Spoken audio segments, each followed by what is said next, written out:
The Mercantile System and Its Historical Significance. By Gustav Schmoller. English edition 1897. A chapter from Studie en über die Wirtschaftliche Politik. Friedrichs de Grossen, published in German, 1884. To pass judgment as economists upon a whole historical period necessarily involves a comparison of it with what preceded and what followed, involves, that is to say, our understanding it as occupying a place in some larger movement of economic evolution. One naturally begins, therefore, by thinking of the various ways in which men have hitherto attempted to picture to themselves the development of the nations, and thereby to comprehend it in a complete theory. They have either fastened upon the parallel between the life of a people and the life of an individual, or they have conceived of a series of stages, in which pastoral life, agriculture, industry, and trade, or barter, the use of currency, and trade resting upon credit, have followed one another in orderly succession. These are conceptions which do, indeed, each take hold of one portion of the contents of the process of economic evolution, and for the comparison with one another of many periods and communities they are appropriate enough, but with regard to the particular matter we have now in hand, the mercantile system, they give us little help, and may even lead us astray. And it is also clear that we could, with equal propriety, construct other formula, taken from the history of the population, of the settlement of the country, of the division of labor, of the formation of social classes, of the processes of production, or of the means of communication, and that each of these, so far as it went, and all of them, together with those before mentioned, would be of service for the creation of a complete theory of the development of mankind. But none of these sequences of thought seems to me anything like so important and significant as that which I shall venture to put in the foreground, as a means of setting the mercantile system in its true light. What I have in mind, is the connection between economic life and the essential, controlling organs of social and political life, the dependence of the main economic institutions of any period upon the nature of the political body or bodies most important at the time. In every phase of economic development, a guiding and controlling part belongs to some one or other political organ of the life of the race or nation. At one time it is the association of the kindred or tribe, at another the village or mark, now it is the district, and then the state or even a federation of states, which plays this part. It may or may not coincide substantially with the contemporary organization of the state or of national, intellectual, or religious life, nevertheless it rules economic life as well as political, determines its structure and institutions, and furnishes, as it were, the center of gravity of the whole mass of social economic arrangements. Of course it is not the only factor that enters into the explanation of economic evolution, but it appears to me the fullest in meaning, and the one which exercises the most penetrating influence upon the various forms of economic organization that have made their appearance in history. In association with the tribe, the mark, the village, the town, the territory, the state, and the confederation, certain definite economic organisms have been successively evolved of ever wider scope. Herein we have a continuous process of development, which, though it has never accounted for all the facts of economic life, has, at every period, determined and dominated it.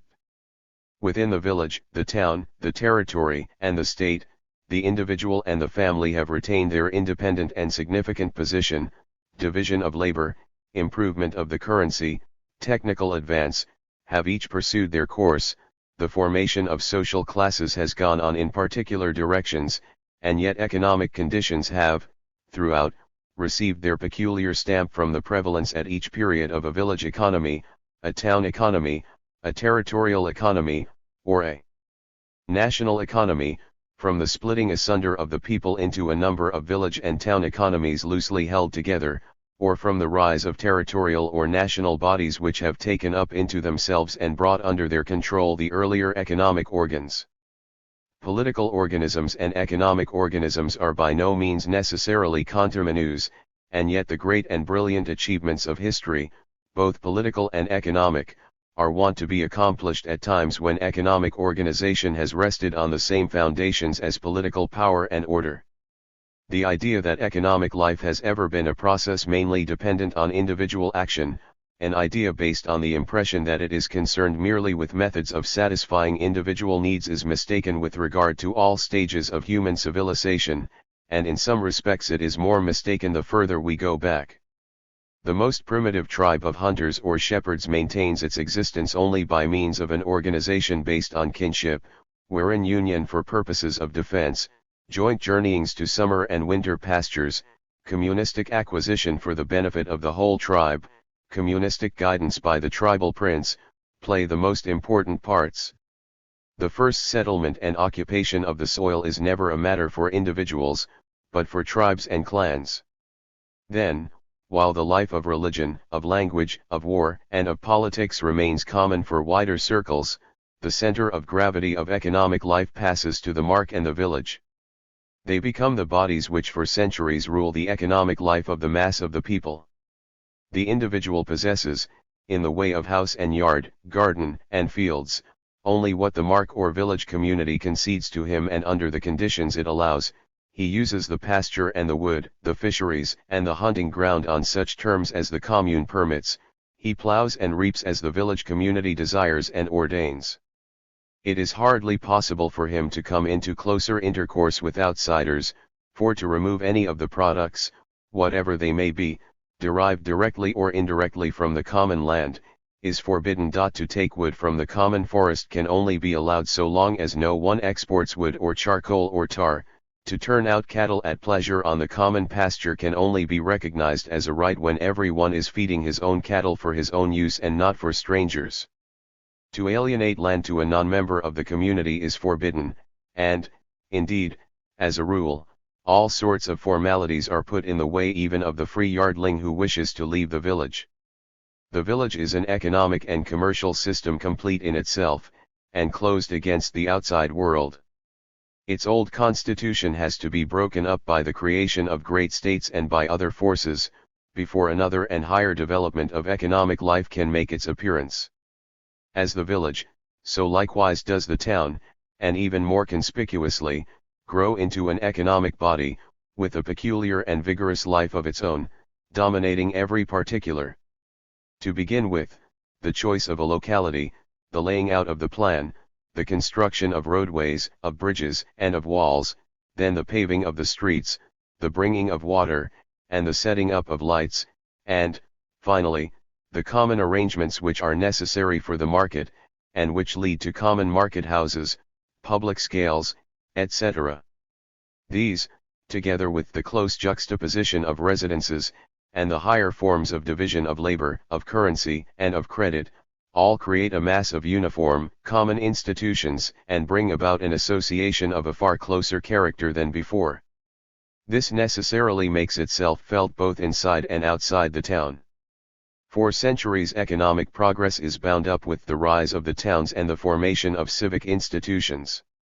Each town, and especially each of the larger towns, seeks to shut itself up to itself as an economic whole, and, at the same time, in its relation to the outside world, to extend the sphere of its influence, both economic and political, as far as possible. It is not without significance, that, during a considerable period of ancient and of medieval history, all complete political structures were city-states, in which political and economic life, local economic selfishness and political patriotism, political conflict and economic rivalry, all coincided. The economic policy of the German towns of the Middle Ages, and their economic institutions, have played so controlling a part in German life down to the 17th and 18th centuries, they project themselves, so to speak, in so many directions, into our own time, that we must pause a moment to speak of them more at length. Not only separate jurisdiction, but also the right of holding a market, of collecting tolls, and of coining money, were, from early times, the privileges of the growing urban communities. This exceptional position was strengthened by the abolition of payments and services in kind, as well as by the legal advantages flowing from the principle that town air makes free, and, finally, by the conquest of the right of self-government and legislation by the town council. Each separate town felt itself to be a privileged community, gaining right after right by struggles kept up for hundreds of years, and forcing its way, by negotiation and purchase, into one political and economic position after the other. The citizen body looked upon itself as forming a whole, and a whole that was limited as narrowly as possible, and forever bound together. It received into itself only the man who was able to contribute, who satisfied definite conditions, proved a certain amount of property, took an oath and furnished security that he would stay a certain number of years. It released from its association only the man who solemnly abjured his citizenship before the council, who swore that he would bear his share of responsibility for the town's debts, and contribute to the taxes of the town for a number of years, and who handed over to the town 10% of his property. The omnipotence of the council ruled the economic life of the town, when in its prime, with scarcely any limit. It was supported in all its action by the most hard-hearted town selfishness and the keenest town patriotism, whether it were to crush a competing neighbor or a competing suburb, to lay heavier fetters on the country around, to encourage local trade or to stimulate local industries. Market rights, toll rights, and mile rights are the weapons with which the town creates for itself both revenue and a municipal policy. The soul of that policy is the putting of fellow citizens at an advantage, and of competitors from outside at a disadvantage. The whole complicated system of regulations as to markets and forestalling is nothing but a skillful contrivance so to regulate supply and demand between the townsman who buys and the countryman who sells, that the former may find himself in as favorable a position as possible, the latter in as unfavorable as possible, in the business of bargaining. The regulation of prices in the town is, to some extent, a mere weapon against the seller of corn, wood, game, and vegetables from the country, just as the prohibition of certain industries or of trade in the rural districts, and the restrictions placed upon peddling were intended to serve municipal interests. The acquisition by the town of crown rights was utilized, in the first instance, to bring about a reconstruction of these regulations for the benefit of the town. Thus the market toll was usually abolished so far as burgesses were concerned, and only retained for the countryman and the unprivileged guest. A complicated system of differential tolls was everywhere devised, by which some towns were favored and others put at a disadvantage, in each case either in return for corresponding concessions or in accordance with the varying hopes or fears to which trade gave rise. The same purpose was served by the acquisition, wherever possible, of rights of toll on rivers and high roads in the neighborhood. Day by day, as need arose, particular articles had heavier dues imposed upon them, or were forbidden for one or more market days, or excluded altogether. The importation of wine and beer, for instance, from towns in the vicinity was prohibited or restricted on countless occasions. The prohibition of the export of grain, wool, and wool fells was among the most usual means for regulating the local market in the local interest, and it constantly led to a complete stoppage of trade. Such a stoppage was the severest method of coercion that could be employed in the competitive struggle, and, though it frequently hurt those who resorted to it, it was also often employed, especially by the stronger party, with great success and profit to itself. The limitation of the exportation of the currency and of the precious metals frequently occurs in the case of the towns as early as the 13th century. In intermunicipal commerce we find the first germ of the theory of the balance of trade. It is to be seen in the efforts the towns were constantly making to bring about a direct exchange of wares, and to render this compulsory, as in the Baltic trade, by statutes and ordinances which aimed at preventing the regular flow of the precious metals to foreign countries. All the resources of municipal diplomacy, of constitutional struggle between the estates, and, in the last resort, of violence, were employed to gain control over trade routes and obtain staple rights, to bring it about that as many routes as possible should lead to the town, as few as possible pass by, that through traffic, by caravan or ship, should, if possible, be made to halt there, and goods en route exposed, and offered for sale to the burgesses. The whole well-rounded law as to strangers or foreigners was an instrument wherewith to destroy, or, at all events, to diminish the superiority of richer and more skillful competitors from outside. Except during a fair, the foreigner was excluded from all retail trade, allowed only to remain a certain time, and prohibited from lending money to or entering into partnership with a burgess. He was burdened with heavier dues fees for setting up a stall, for having his goods weighed, and for the services of brokers and exchangers. The guild organization, which arose out of local market privileges, and was formed with local objects, reached its aim, which was to ensure to each master and each craft a livelihood suitable to their station in life, chiefly by the readiness of the town council, whenever it appeared to them necessary, to limit for a season, or permanently, the entrance into the town of bread and flesh, beer and wine, and wares of all kind from far or near, as well as to forbid, for a year or more, the admission of new masters to a particular occupation. In short, the town market formed a complete system of currency, credit, trade, tolls, and finance, shut up in itself and managed as a united whole and on a settled plan, a system which found its center of gravity exclusively in its local interests, which carried on the struggle for economic advantages with its collective forces, and which prospered in proportion as the reins were firmly held in the council by prudent and energetic merchants and patricians able to grasp the whole situation. What, then, we have before our eyes in the Middle Ages are municipal and local economic centers whose whole economic life rests upon this, that the various local interests have, for the time, worked their way into agreement, that uniform feelings and ideas have risen out of common local interests, and that the town authorities stand forward to represent these feelings with a complete array of protective measures, measures that differed, of course, from place to place and from period to period, according as the provision of the local market or the prosperity of a particular industry or trade seems to be most important at the time. The whole of this municipal economic policy, with all its local partiality, was justified so long as the progress of civilization and of economic well-being depended primarily on the prosperity of the towns. This prosperity could rest upon no other mass psychological cause complex than corporate selfishness, and new economic structures could arise only in oases thus privileged, and not on the broad basis of whole states.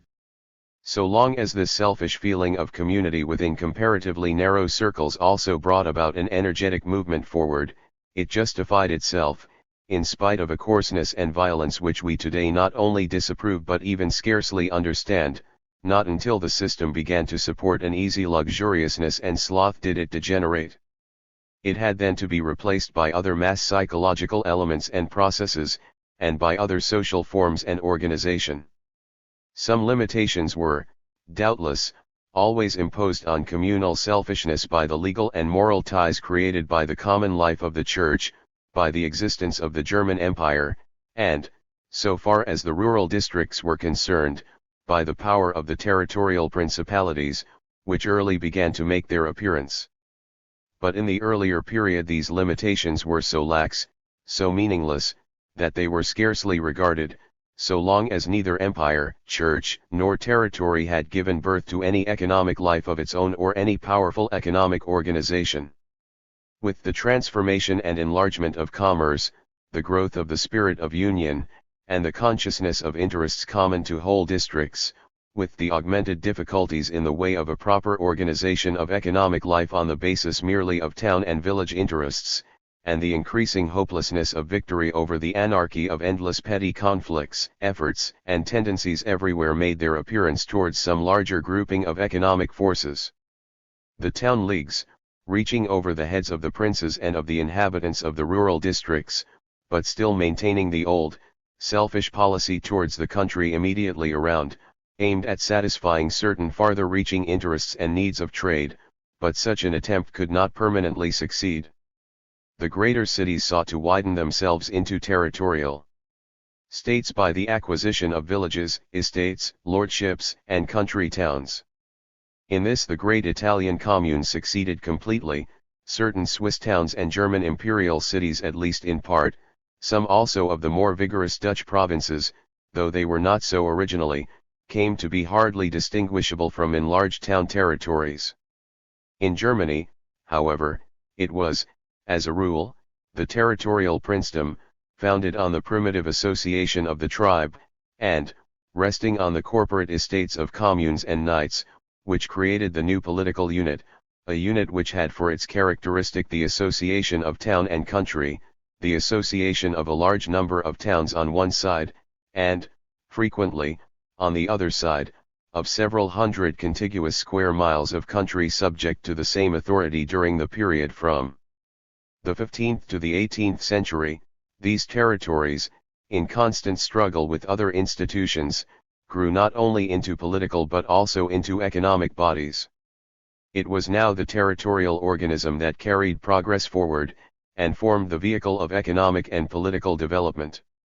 Territorial institutions now became the main matters of importance, just as municipal had been. Like them, they found a center round which to gravitate, and they sought to shut themselves off from the outer world, and to harmonize and consolidate their forces at home. And thus arose an enclosed territorial area of production and consumption, a territorial division of labor, a territorial system of measures and weights and currency, an independent territorial economic body, which had its own center of gravity, was conscious of it, and acted as a unit in accordance therewith. No doubt this policy was pursued with varying vigor and success in the different territories.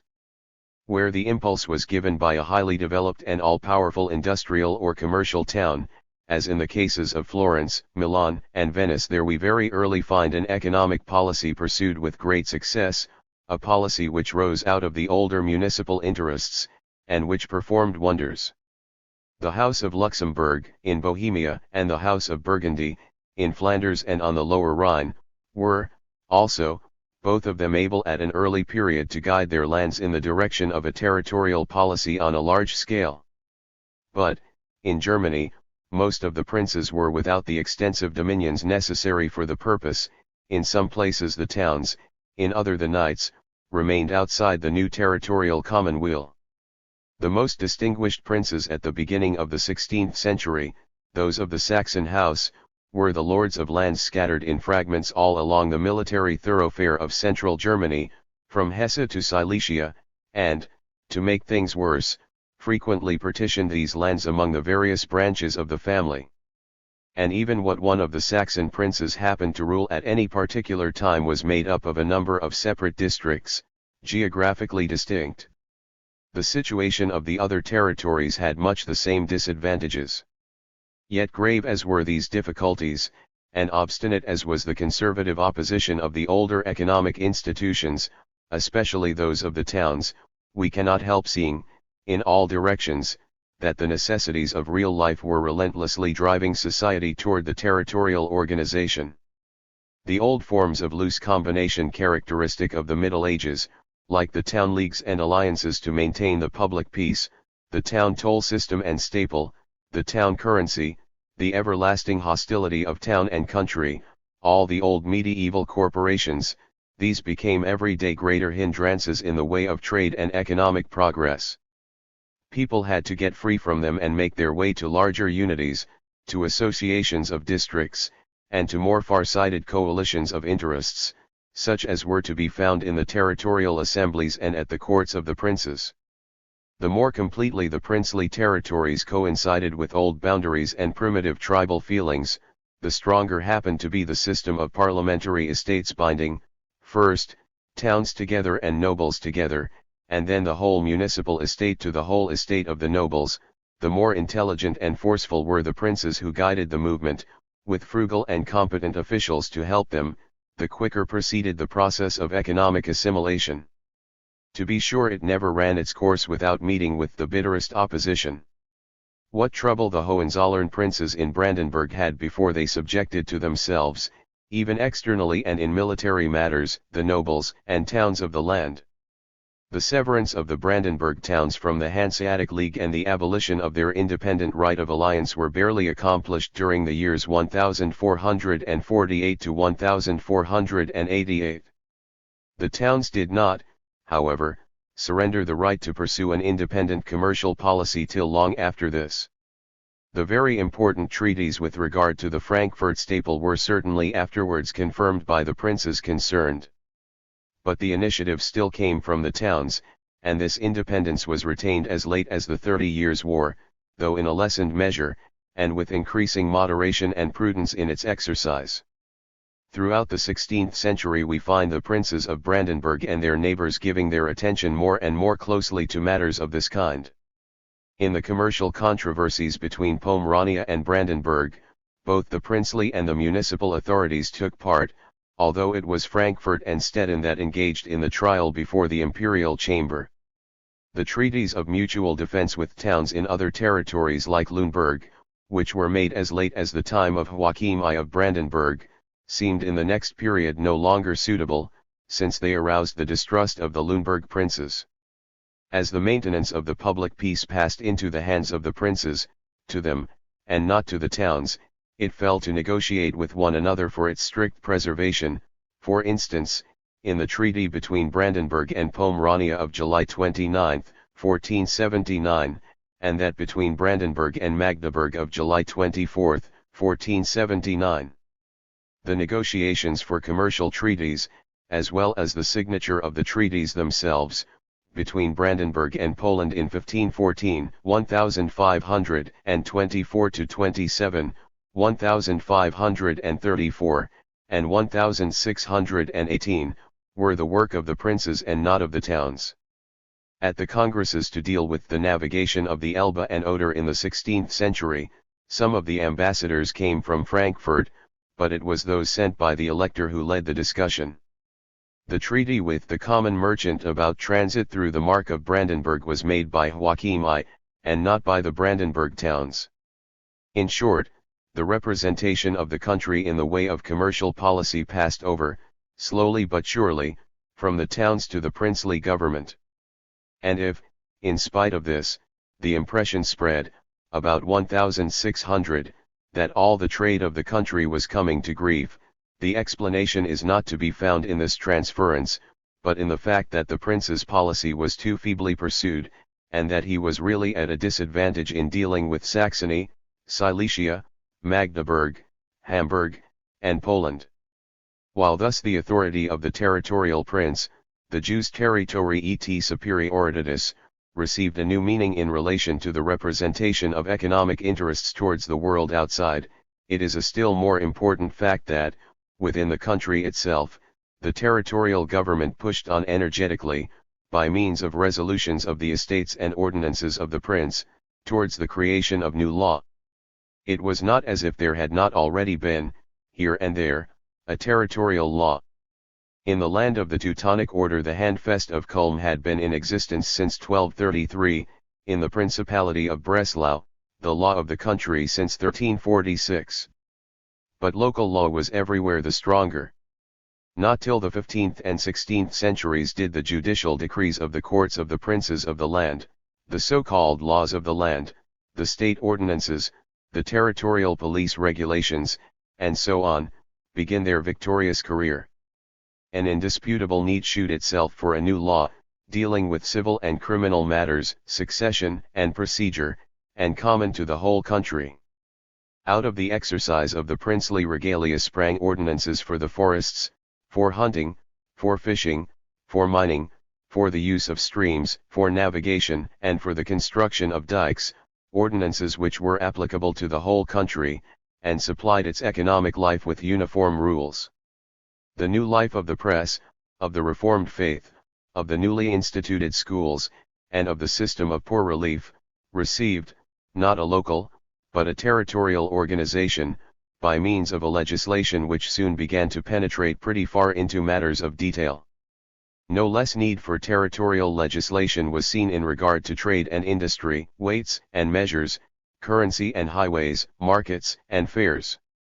But this construction of new territorial law was brought about, and the law itself enforced, in very different ways in the various lands. While the state of the Teutonic Order, as early as the 14th and 15th century, shewed some fair beginnings of such a legislation, while the larger states of southwestern Germany, in consequence of their higher economic development and earlier civilization, shewed, towards 1500 and during the course of the 16th century, much more extensive activity in this respect, Brandenburg, Pomerania, and other northern territories lagged behind. We must, of course, allow that in Brandenburg the new judicial tribunal, created under the influence of the ideas of centralization characteristic of Roman law, as well as the Joachimica, and, somewhat later, various influential legal writings, like the Consuetudines of Scheplitz, tended towards legal uniformity. Nevertheless, Brandenburg did not arrive, during this period, at a recognized law of the land, or at a generally accepted regulation of the relations between peasants and their manorial lords. The attempt, during the years 1490 to 1536, to bring the towns under rules of police and administration which should be uniform for the whole territory, was only partially and temporarily successful, and Stettin, Stralsund, and other towns in Pomerania, Königsberg in Prussia, and the old town of Magdeburg in the archbishopric retained almost down to 1,700 a position of independence like that of imperial cities. The admonition, found in the general ordinances of police which were directed to the towns of Brandenburg from 1515 onward, that the Berlin should be the regular measure of length all over the land, the Erfurt pound for the weight of wax and spices, and the weights of Berlin for meat, copper, tin, and heavy wares, remained for some time but a pious wish. Even 2 generations later, the most that the Elector Augustus of Saxony had succeeded in securing was the use of the Dresden bushel on his domain estates.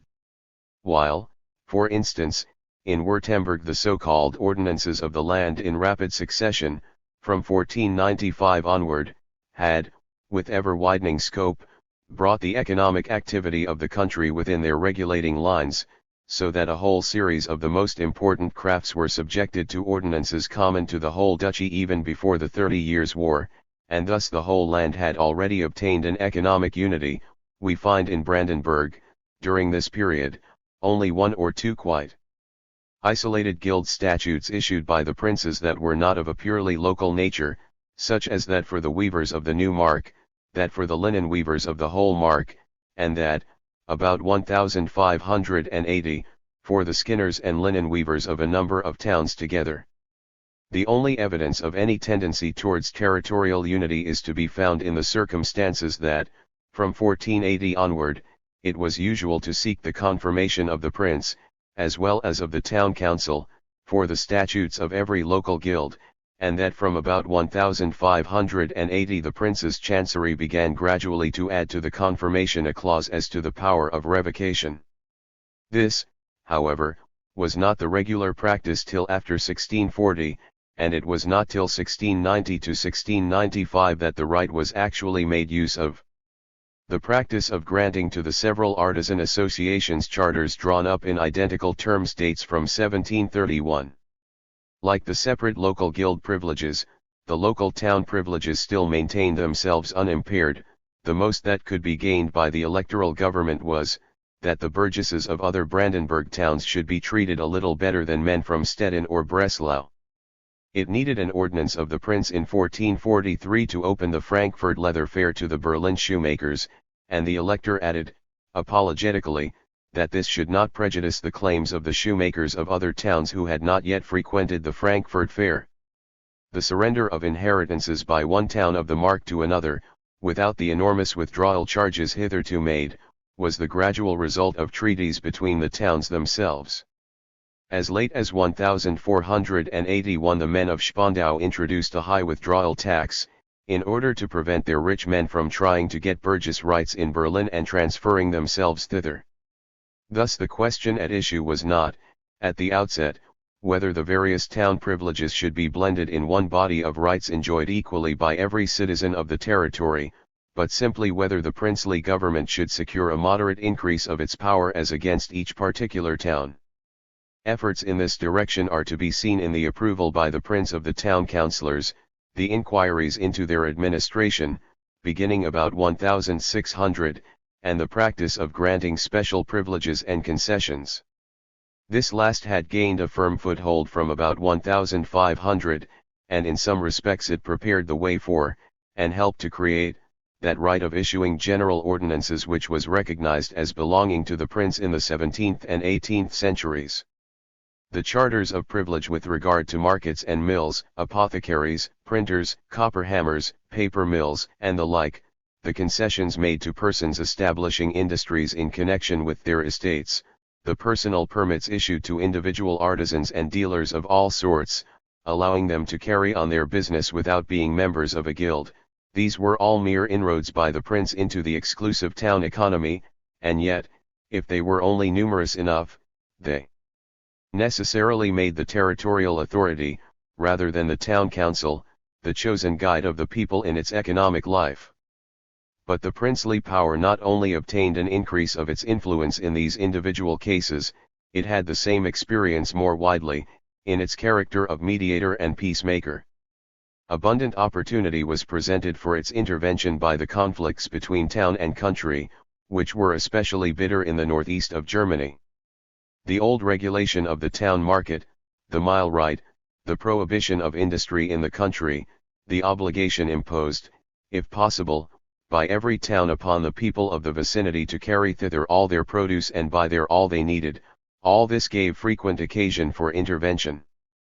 The proceedings of the territorial assemblies from the 15th to the 17th centuries in Brandenburg, Pomerania, and Prussia are largely occupied with matters of this sort. The rural districts, and the squires in their name, complain that the countryman is shamefully cheated when he comes to sell his corn, wool, and cattle in the neighboring town, that price lists are drawn up without the assistance of representatives of the squires, that they are overreached in weight and measure, that the craftsmen unite against them, that countrymen are prevented from selling to strangers and dealers at their own doors, that all the legislation as to markets and forestalling is devised to their hurt, as in the rules against Scotch and Nuremberg peddlers, that the towns receive runaway peasants, without license from their lords, that the guilds want to pursue concealed craftsmen in the country without paying any regard to the court of the lord of the manor, that by the prohibition of brewing in the country peasants and knights are compelled to buy beer in the towns and are there overcharged, that people have to make payments in barley when it would be more profitable to export it, and so on. And so on. The towns take their stand on their good old laws, upon their privileges, which, they declare, are being continually encroached upon by permits to country craftsmen, by country brew houses, by foreign peddlers, loose rabble, horse dealers, and cattle dealers. The nobility themselves, they say, carry on trade, buy the peasants' produce and sell it to traveling dealers, and get the iron and other things they need from the Scots. Moreover, the nobles claim the right of exporting their produce, whenever they like, to the hurt of the towns. Not content with this, the towns complain of the government itself, that it sells the wood of its forests dearer to the towns than to its vassals, that it authorizes foreign dealers and peddlers, that it is not sufficiently severe and exclusive in its treatment of the Jews, and that it does not keep the nobles out of trade. When matters like these were being all the time dealt with in the legislative assemblies in long-winded memorials and counter-memorials, it was natural that the municipal prohibitions of export or import, and the prohibitory regulations of the town should play an important part in the discussions. It was not a matter of indifference to the rural districts in Pomerania and Magdeburg if one fine day the Council of Stettin prohibited the export of corn, and it was of the greatest moment to the townsmen whether the nobility could claim exemption from such a prohibition. It was of importance for the whole country that, in East Prussia, at the beginning of the 15th century, each country town could impose a prohibition of export on the neighboring country town without waiting for the sanction of the High Master. From all this confusion arising from local economic policy there was only one way out, the transference of authority in the most important of these matters from the towns to the territorial government, and the creation of a system of compromise which should pay regard to the opposed interests, bring about an adjustment on the basis of existing conditions, and yet, while necessarily and naturally striving after a certain self-sufficiency of the land in relation to the outside world, should also strive after a greater freedom of economic movement within it. In the Prussian lands of the Teutonic Order it was recognized as a fundamental principle as early as 1433-34, that in future no Prussian town should obstruct another in the export of corn. In Brandenburg, likewise, the squire archy obtained for themselves the right of freely exporting their produce from the country as a general thing, and for the peasants, at least, a freedom of choice as to which town in the electorate, near or far, they should take their produce to. The much disputed question whether foreign dealers should be permitted to go about buying and selling was differently settled from time to time in different assemblies, according as the towns or the squires happened to be the stronger, but at any rate they came to resolutions which, whether they threw open the country or closed it, bound the whole of it equally. The keen opposition of the agrarian interests to the old town policy, the advocacy by the agrarian party of free peddling, of a reform of guest right and of the law as to markets and forestalling, led in Brandenburg, Pomerania, and Prussia, partly in consequence of the strength of the Squire Archie, partly in consequence of the increase of traffic and of general prosperity, to a more considerable limitation of town privileges before the 30 Years' War than was the case for some time after it, for the frightful economic retrogression which the war caused, seemed to call for the systematic employment of every possible means for encouraging the industrial life of the towns. But every success of the Squire Archie in securing parliamentary resolutions or governmental ordinances meant a freer traffic in the country and greater liberality towards strangers. The fundamental principles which had governed legal relations between town and country remained, indeed, unchanged. Thus the belief in the hurtfulness of forestalling, which did nothing, it was thought, but send up prices, passed over almost intact from the town statutes into the law of the land. Nevertheless, it was an essential change that a regulation that in 1400 rested on a confused congeries of local regulations, customs, privileges, and alliances, became, about 1600, a law of the land which encompassed, with tolerable uniformity, the whole territory. Associated with the transformation described above was the loss of their staple privileges by all the small towns in the 15th and 16th centuries. They had employed them against competing towns in their neighborhood regardless of the fact that they belonged to the same territory. As early as 1450 Frederick II complained that, in contempt of his authority, the men of Spandau demanded Niederlage from the burghers of Cologne and Berlin. The staple privileges of Spandau, as well as those of Oderberg, Landsberg, Eberswald, Tangermund, and Brandenburg, and even those of Berlin were, by 1600, evaded or abolished. Oderberg, in 1634, formally surrendered the right of demanding Niederlage, in return for a grant by the elector of a court of lower jurisdiction. These were all signs of progress in the matter of internal freedom of trade. Only the right of Niederlage enjoyed by Frankfurt survived, and this was even enlarged, for, as its rivals were Stettin and Breslau and other trading towns outside the country, the electoral authorities thought it their duty to support it. Although in this matter territorial policy treated the greater centers of trade differently from the smaller, and regarded their interests as, in a measure, the interests of the whole country, in other directions the government of the prince had to oppose even these larger towns, as in the matter of import and export, prohibitive regulations, and the like. The greater and more important the town might be, the less possible was it to allow it to have an independent policy in these respects. Though the efforts of Joachim I to secure freer passage into the houses of one town of the beer made in another had little success, though the burghers of Berlin, even in the first half of the 18th century, desperately resisted any further allowance of the competition of Bernau, though the government were unable to obtain equal rights in fairs for all the traders and craftsmen of other Brandenburg towns, nevertheless, it was quite distinctly recognized, even in the 16th century, that the decision whether grain, wool, wool fells, and other wares could be imported or exported belonged to the electoral government.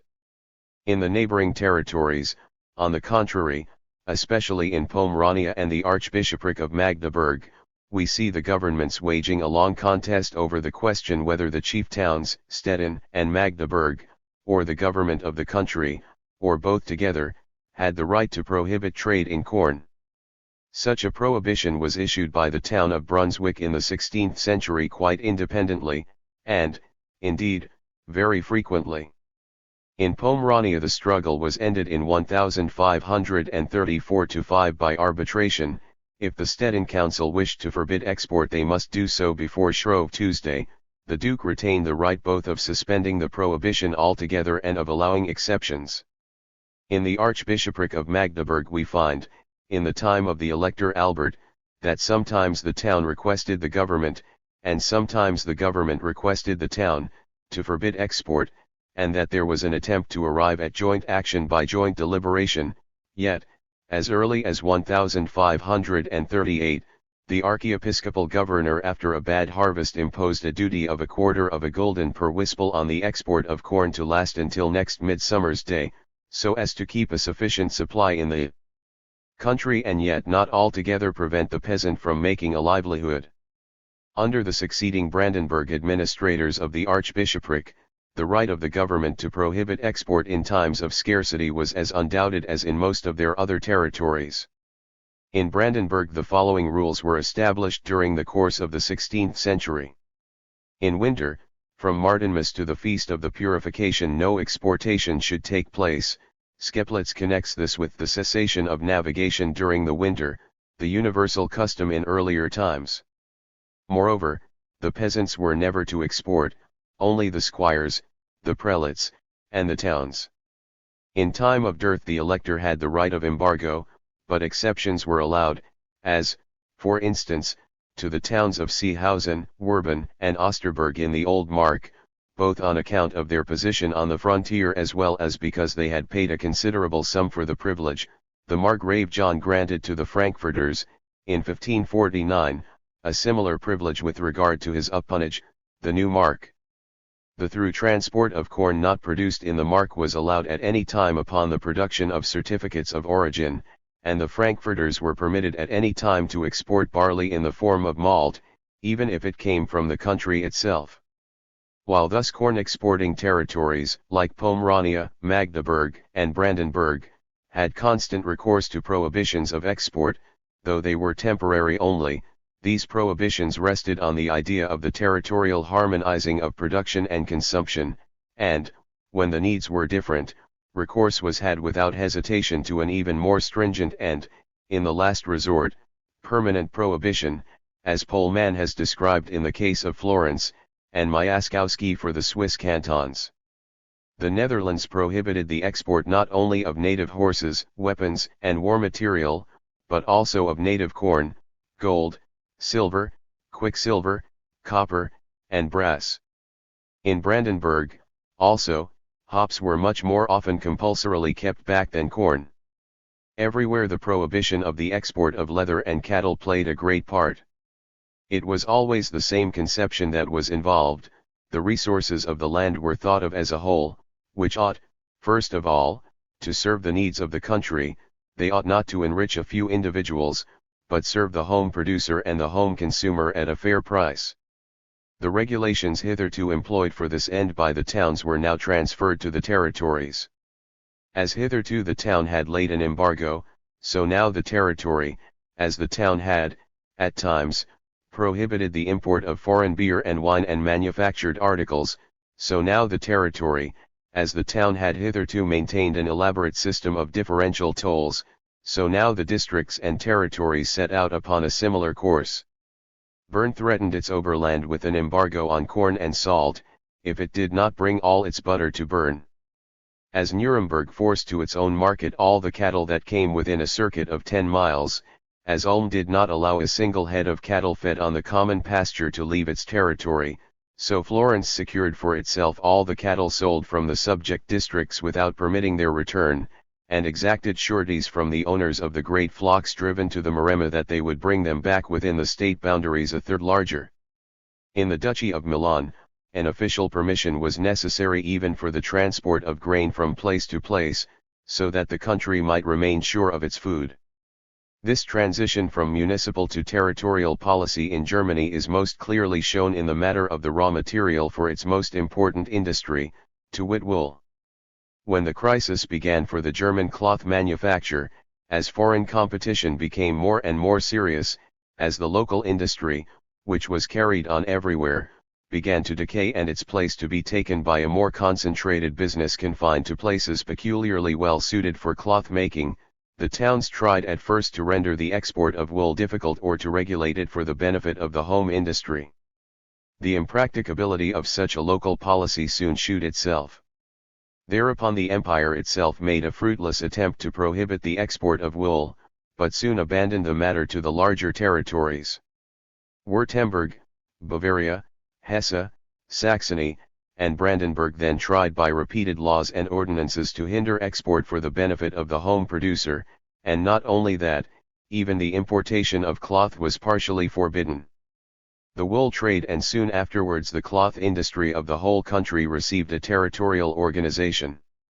We have no space here to give an account of the efforts of Brandenburg in this direction. They begin as early as 1415 and 1456, and end with the famous wool laws of 1572 to 1611, which, however, disclose to us only a part of the manifold struggles and endeavors with regard to the matter which marked the period.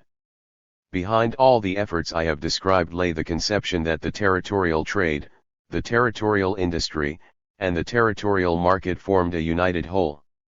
All the regulations already mentioned, however, did but touch, one after the other, particular groups of people.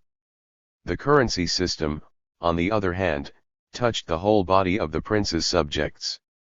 The transition from a municipal to a territorial currency in Germany likewise belongs to the period from the 15th to the 17th century, and is one of the most important, and yet one of the most obscure, parts of the constitutional and economic history of the territories.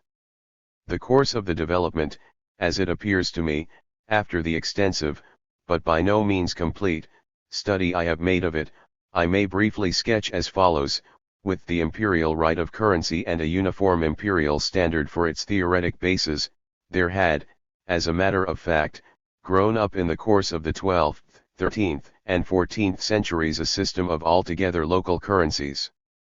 These, however, were not put into a decent condition, either from the technical, the financial, or the economic points of view, until they passed pretty generally out of the hands of the princes, and under the authority or control of the towns.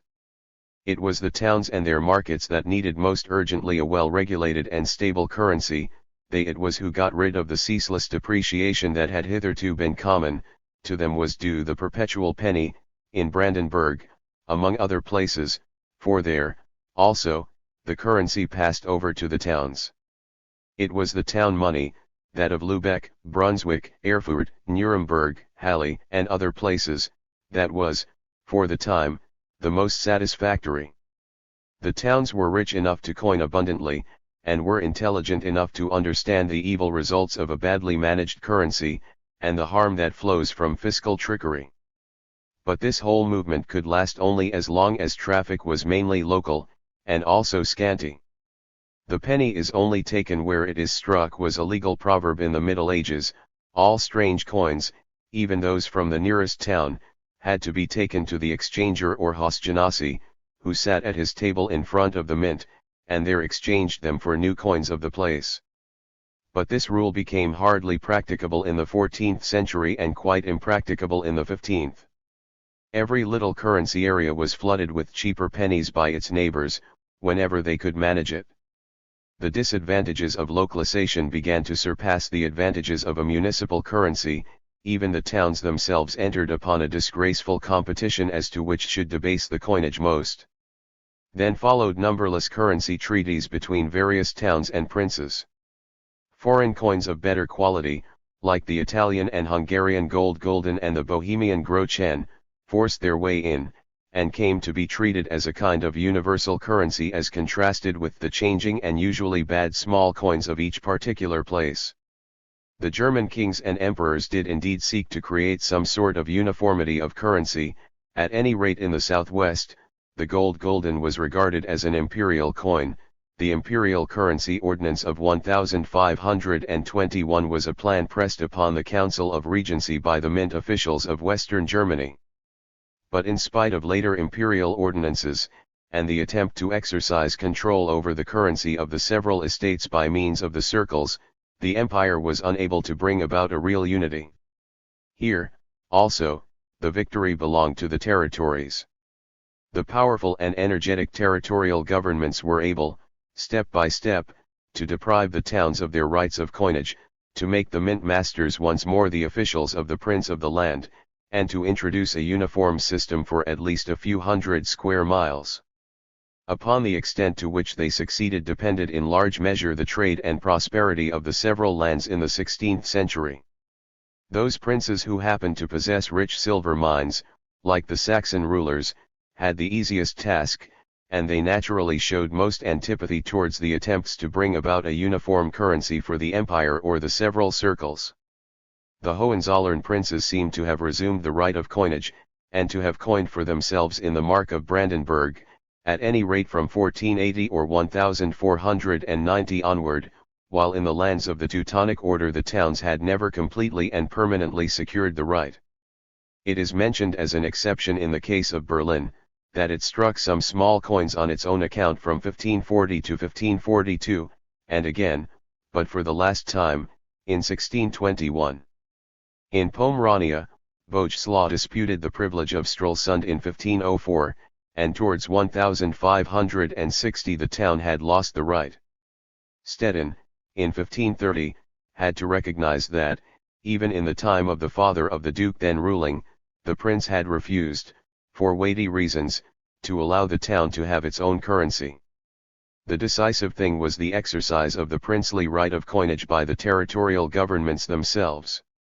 Mere ordinances such as those set forth as early as the reign of Frederick II of Brandenburg, that Rhenish gulden were to be taken at such and such a rate, but that, as a rule, people were to reckon in Bohemian groschen, were useless.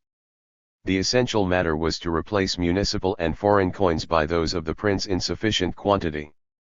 Here, also, it appears to have been Joachim I who opened for Brandenburg the way to an energetic policy in the matter. He not only had gulden struck in Berlin, but also silver coins, both heavy and light, at 7 different mints. Negotiations with Saxony for a uniform currency failed in their purpose. The standard in the mark was lighter.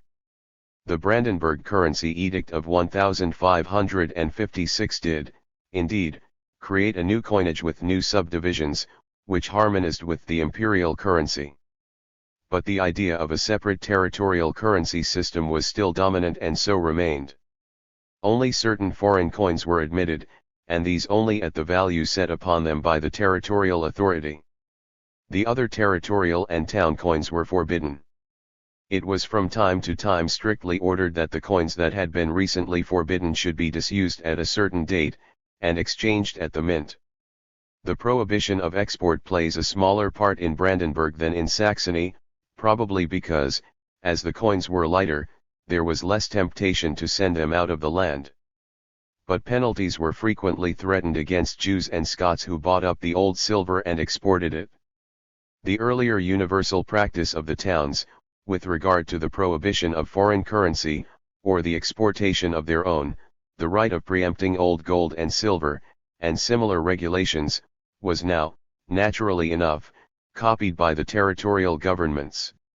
Whether and how far they succeeded with all their penal mandates, depended, of course, on the movements of trade, and the relation of the nominal value of the several coins to the estimate placed upon them in neighboring lands and in foreign trade. But undoubtedly it was the prevalent idea, with rulers and ruled alike, that it was the duty of the government to provide the land with a good and uniform coinage, and to close it against the outside world in this respect, even if not in the matter of trade. This currency system for a whole principality was, then, the institution which, together with the financial system for a whole principality to be next described, most distinctly drew the circle which bound the territory into one economic body. As to the finances, here the participation of the estates in their control tended towards centralization, in even greater measure than the activity of the princes and their officials. Yet even this initiative of the court is not to be undervalued. Where thrifty princes, carrying on a paternal rule, duly regulated and extended the official body, this activity was of no slight importance for the welfare of the land, and the consolidation of its economic forces. Many of the princes of the time were interested in technical improvements and inventions, had their own laboratories and alchemists, sought to establish mines, and erected mills, glassworks, and saltworks. Here and there magnificent castles and fortresses were built with the aid of Italian architects and foreign artists and artisans. This put the household of the prince and the service of the prince, with its increasing number of officials, in the center of the economic life of the territory more distinctly than it had ever been before, and left behind a distinct influence for generations. Thus the Margrave Hans, in his will, prides himself not unjustly upon the fact that during his reign both the country and the people had waxed great, and that they had never stood so high before in revenue and resources. As to territorial taxes and their development, so little of the material for the history of taxation in the several states has been worked through, up to the present, that a clear and complete survey is still hardly possible.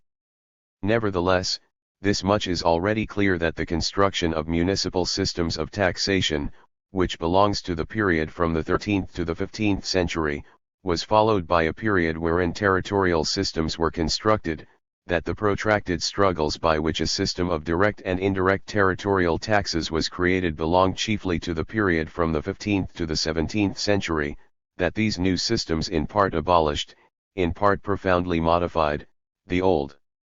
municipal systems, and, finally, that they created links and bonds of union between town and country, between circle, and between the various districts of the same state, such as fundamentally affected economic life.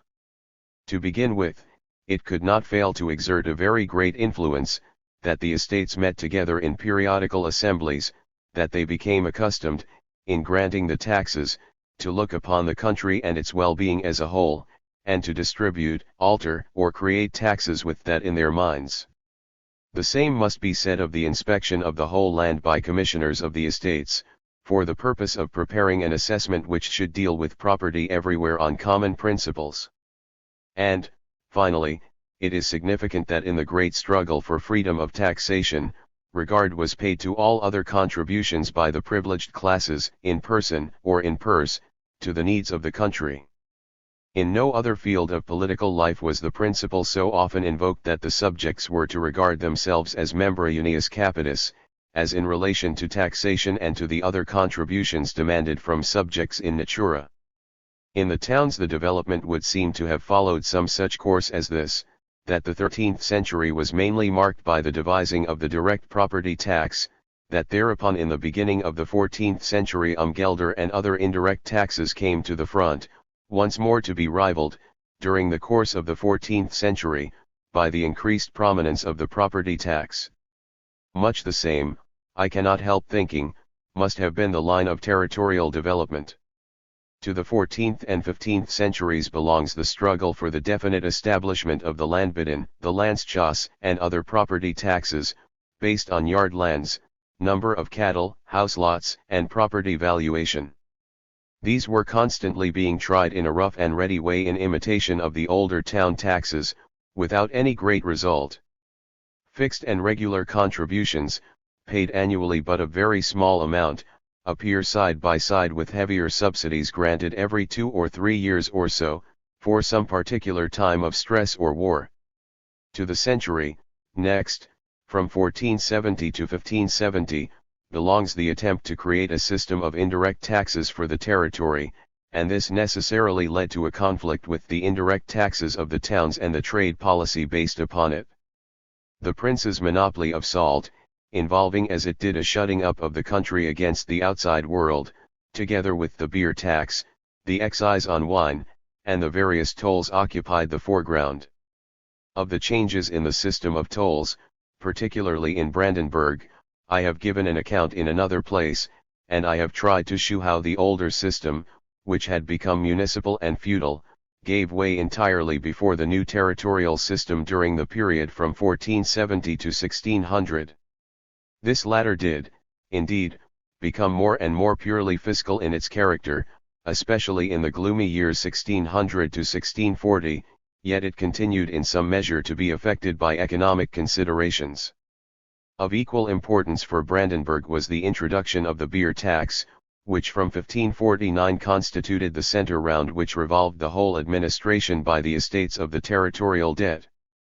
The application in all places of the same rules in levying it, tended to bring about everywhere a uniform organization of the business, then among the most flourishing and important of town industries. As there was a large sale of Brandenburg beer in foreign parts, The heavy taxation imposed upon it rendered a gentle treatment necessary of the exporting towns on the frontier. As early as the years 1580 to 1620 there was some serious discussion as to the consequences of the beer tax here and in neighboring states, and, indeed, of the effect of such territorial taxes in general upon commercial and industrial prosperity. The administration of the beer tax fund by the estates grew into a credit system enclosing the whole land, and especially the funds of the several towns, within its network. Whoever happened to have any idle cash brought it to the district authorities, who used it to meet the never-ending deficit. Thousands and thousands of gulden were every year withdrawn and paid in again. The debt office acted as a bank for the whole country, just as the town chest had been for the town in earlier times. The men of means throughout the land were so closely associated with this central institution, that the insufficiency of its income prepared the way for a frightful bankruptcy. With the financial and economic crisis of the 30 Years' War began a new epoch in the history of territorial taxation, upon which we need not here enter. In Brandenburg and some other states, it is marked by a complete cessation of attempts to increase the beer tax, and by a sustained effort for some 50 or 60 years to develop the direct taxes, the subsidies, and the assessment on which they rested. During the period 1670 to 1700, however, as prosperity once more began to return, the tendency to develop the indirect taxes, especially the excise, again became predominant. Here let us pause. Our purpose was to shew by a particular example, that of Brandenburg, that, during the course of the period from the 15th to the 17th century, the creation of the German territorial state was not merely a political but also an economic necessity. But the same results were brought about elsewhere. The several states of Holland, the French provinces, the Italian city-states, are all analogous phenomena. We have to do with a great historical process, by which local sentiment and tradition were strengthened, the social and economic forces of the whole territory consolidated, important legal and economic institutions created, by which, further, the forces and institutions thus united were led to a battle of competition with other territories, involving numerous shiftings of toll, confiscations of goods and ships, embargoes and staple fights, prohibitions of importation and exportation and the like, while, within the country itself, old antagonism softened and trade became more free. To so powerful and self-contained a structure and so independent and individual a policy as the town had reached in an earlier age, and the modern state has reached since, the German territory scarcely anywhere attained. Naturally, territorial patriotism was by no means so strong as municipal before or national since, economic conditions, the methods of production and of transport and the division of labor in the 15th and 16th centuries did not necessitate so high a degree of unity in economic organization as before in the town and afterwards in the national state. The imperial constitution of Germany, imperfect as it was still strong enough to hold the territories back in many ways from an independent economic policy. We have already remarked how greatly, in the case of most territories, their geographical position and boundaries hampered them in their advance towards a position like that reached by some Italian and Dutch districts. Everywhere in southwestern Germany, and to a great extent also in central Germany, the territories of the several estates, the dominions of the counts, of the imperial cities, of the abbots, of the bishops, and of the knights were so small, that, if for no other cause, they were bound to remain in the stage of a natural economy, and a merely local policy. In the northeast of Germany there were, indeed, larger united areas, but in density of population, supply of capital, state of trade and transportation, mechanism of administration and general cultivation, they were, even in 1600, inferior to Western and Central Germany, so that in their economic institutions they remained far behind the greater states of the Southwest, partly also, of course, in consequence of want of skill on the part of their rulers and other fortuitous circumstances. Not without reason did the Brandenburg Ordinance concerning the Privy Council complain, in 1604, that, in spite of all its favorable conditions and all its navigable streams, the country was coming to be less frequented by foreign merchants, nay, even abandoned by them. Not without reason did it attribute the state of things to the want of good police, i.e. to an executive that was too weak, and that had too little internal and external unity. And things became even worse in the course of the Great War, which not only annihilated population and capital, but, what was harder still, buried in ruin the beginnings of a rational economic policy for the territory, both in Brandenburg and elsewhere, weakened for many long years the sense of the necessity of such a policy, and everywhere strengthened local privilege and individual self-will. Yet this very time, the second half of the 16th century and the 17th century, was an epoch which gave every inducement for an economic transformation. The way was already clear, out of the narrow circle of the small territory into the larger union of forces possible only in the great state. An immeasurable horizon had been opened to the world's trade in India and America, the possession of spice colonies, and of the new gold and silver countries, promised measureless riches to those states that understood how to seize their share of the booty. But it was clear that for such purposes it was necessary to have powerful fleets, and either great trading companies or equivalent state organizations. At home, also, economic changes, of no less importance, took place. The new postal services created an altogether new system of communication. Bills of exchange, and the large exchange operations at certain fairs, together with the banks which were now making their appearance, produced an enormous and far-reaching machinery of credit.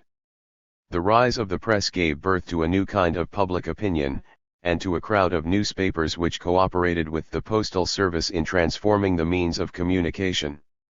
Moreover, there now took place in the several countries a geographical division of labor, which broke up the old many-sidedness of town industry. Here the woolen manufacture was grouping itself in certain neighborhoods and around certain towns, there the linen manufacture, here the tanning trade, there the hardware trade. The old handicraft began to convert itself into a domestic industry, the old staple trade, carried on in person by the traveling merchants, began to assume its modern shape with agents, commission dealers, and speculation. These forces all converging impelled society to some large economic reorganization on a broader basis, and pointed to the creation of national states with a corresponding policy.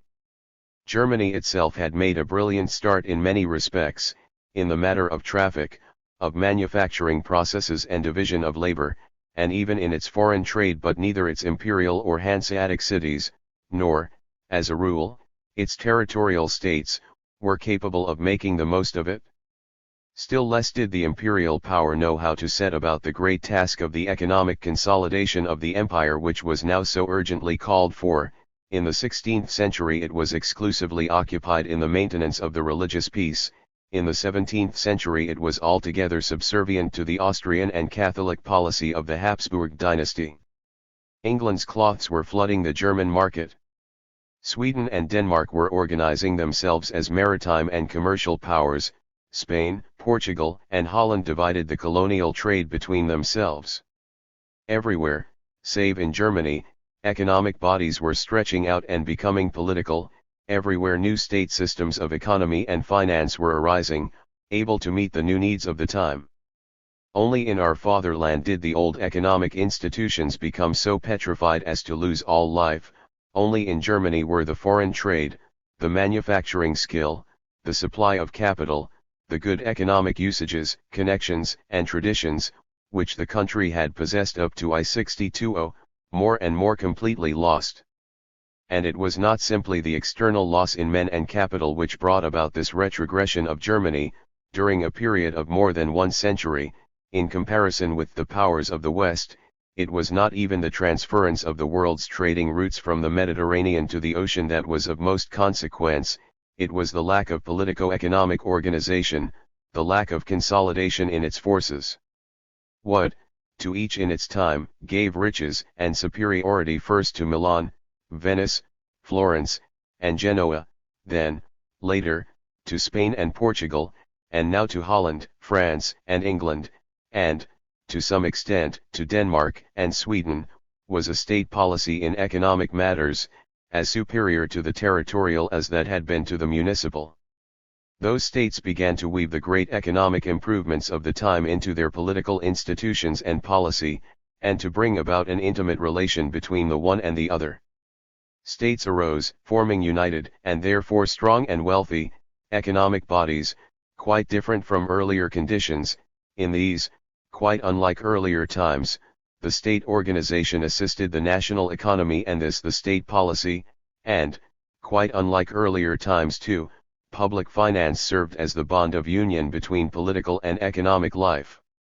It was not only a question of state armies, fleets, and civil services, it was a question rather of unifying systems of finance and economy which should encompass the forces of millions and whole countries, and give unity to their social life. There had always been great states, but they had been bound together neither by traffic nor by the organization of labor nor by any other like forces. The question now was, with a great society divided into social classes widely different one from another and complicated by the division of labor, to bring about, as far as possible, on the basis of common national and religious feelings, a union for external defense and for internal justice and administration, for currency and credit, for trade interests and the whole economic life, which should be comparable with the achievements, in its time, of the municipal government in relation to the town and its environs. This was no mere fancy of the rulers, it was the innermost need of the higher civilization itself that such enlarged and strengthened forms of social and economic community should come into existence. With the growing community in speech, art, and literature, with the growth of the spirit of nationality, with increasing communication and commerce, with money transactions and credit transactions becoming universal, the old medieval forms of loose association no longer sufficed, and all the rigid local, corporate, class, and district organizations of an earlier time became intolerable hindrances to economic progress. Out of misery and conflict of every kind had arisen, in Spain as well as in France, in Holland as well as in England, the feeling of unity, the realization of common interests. These it was, also, that prompted the stumbling search after new and wider forms of association. Herein economic and political interests went hand in hand. The stronger was the sense of nationality, the economic forces, the political power of any state, the more energetically did this movement get underway, for it meant a combining and organizing of resources at home, even more than a measuring of them, when thus combined, with like creations across the frontier. The whole internal history of the 17th and 18th centuries, not only in Germany but everywhere else, is summed up in the opposition of the economic policy of the state to that of the town, the district, and the several estates. The whole foreign history is summed up in the opposition to one another of the separate interests of the newly rising states, each of which sought to obtain and retain its place in the circle of European nations, and in that foreign trade which now included America and India. Questions of political power were at issue, which were, at the same time, questions of economic organization.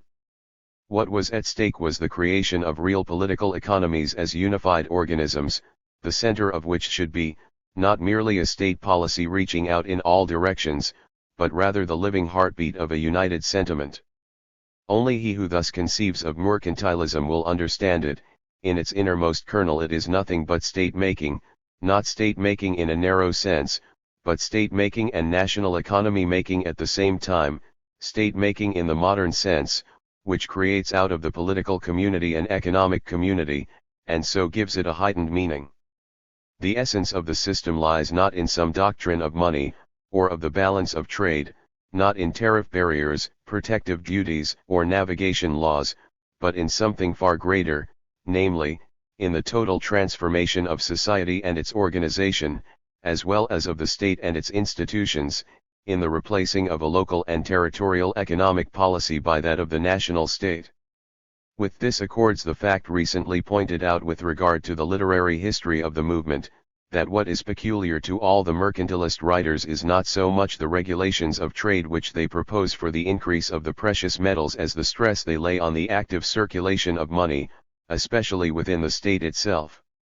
The struggle against the great nobility, the towns, the corporations, and provinces, the economic as well as political blending of these isolated groups into a larger whole, the struggle for uniform measures and coinage, for a well-ordered system of currency and credit, for uniform laws and uniform administration, for freer and more active traffic within the land, this it was which created a new division of labor, a new prosperity, and which liberated 1,000 forces towards progress.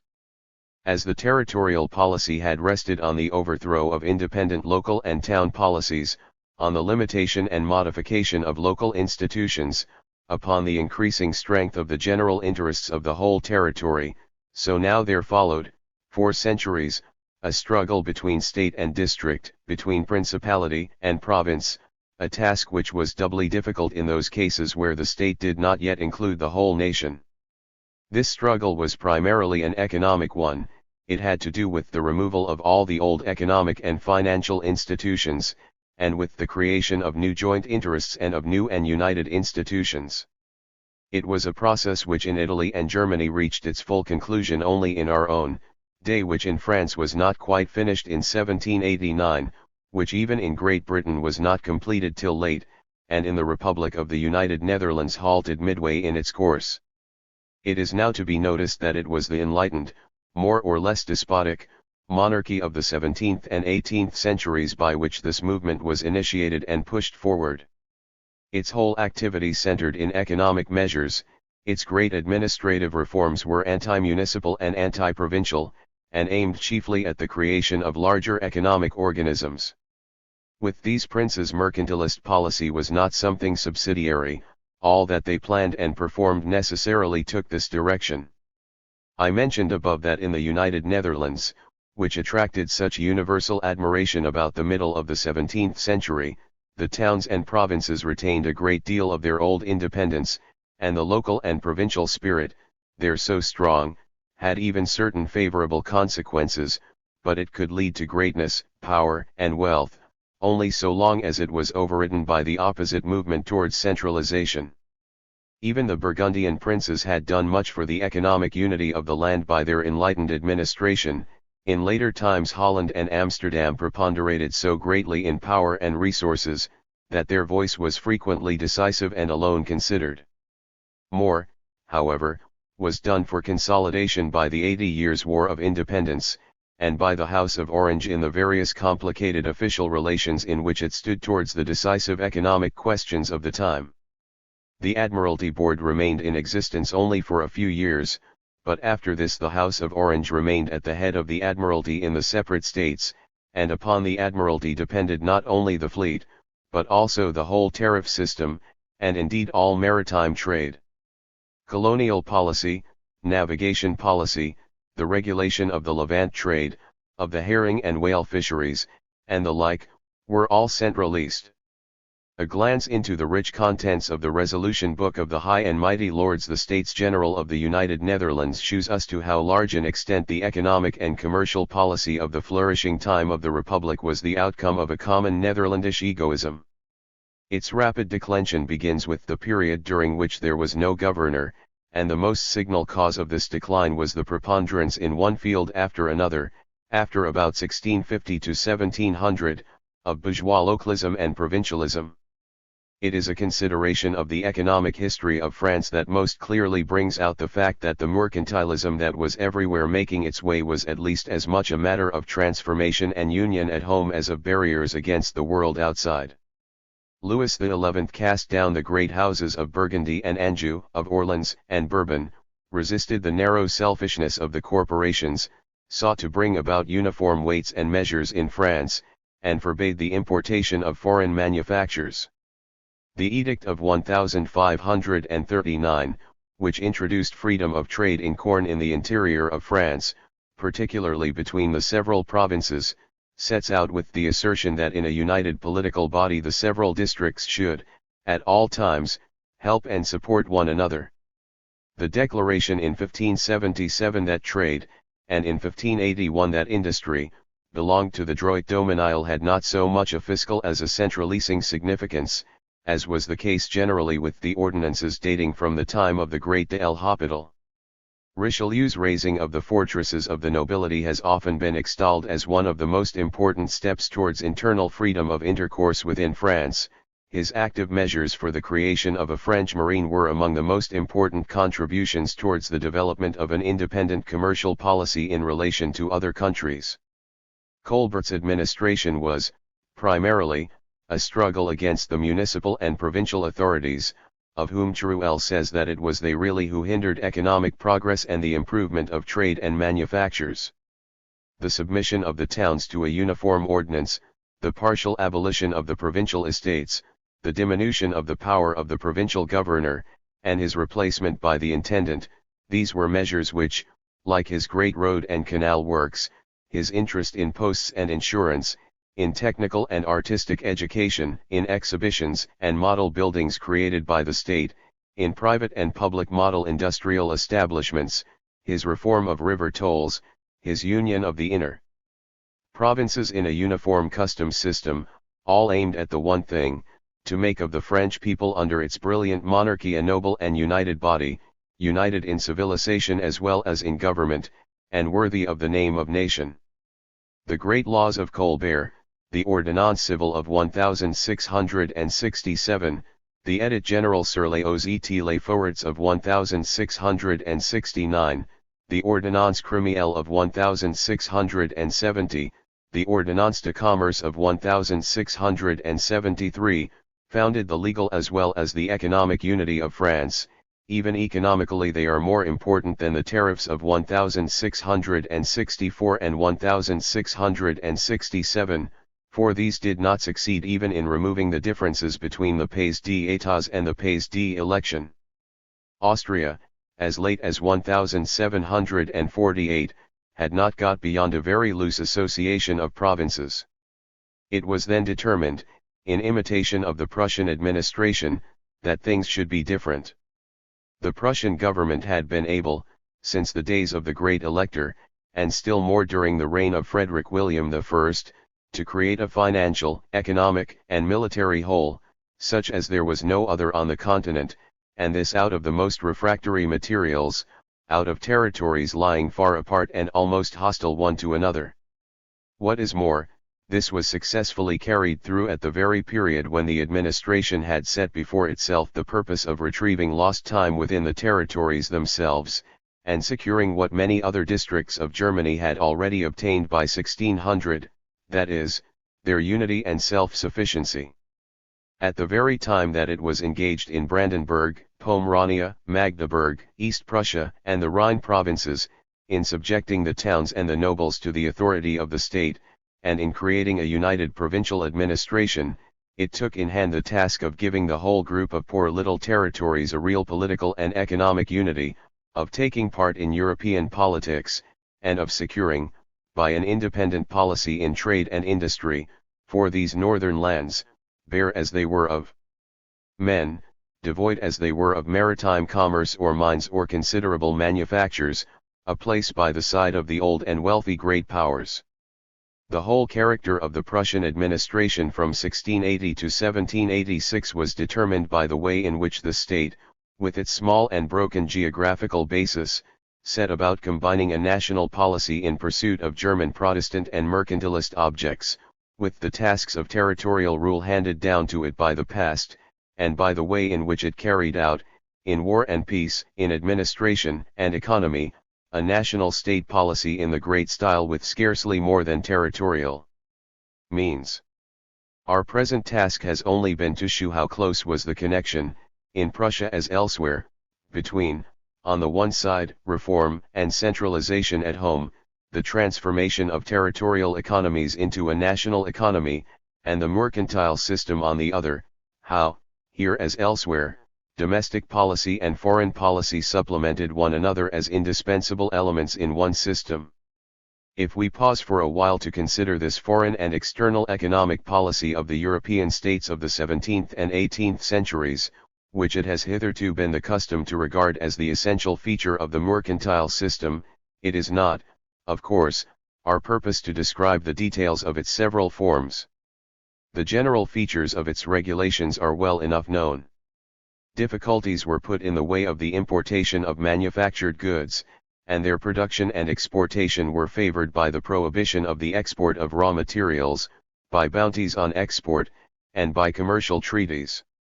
Encouragement was given to domestic shipping, to the fisheries, and to the coasting trade by restricting or forbidding foreign competition.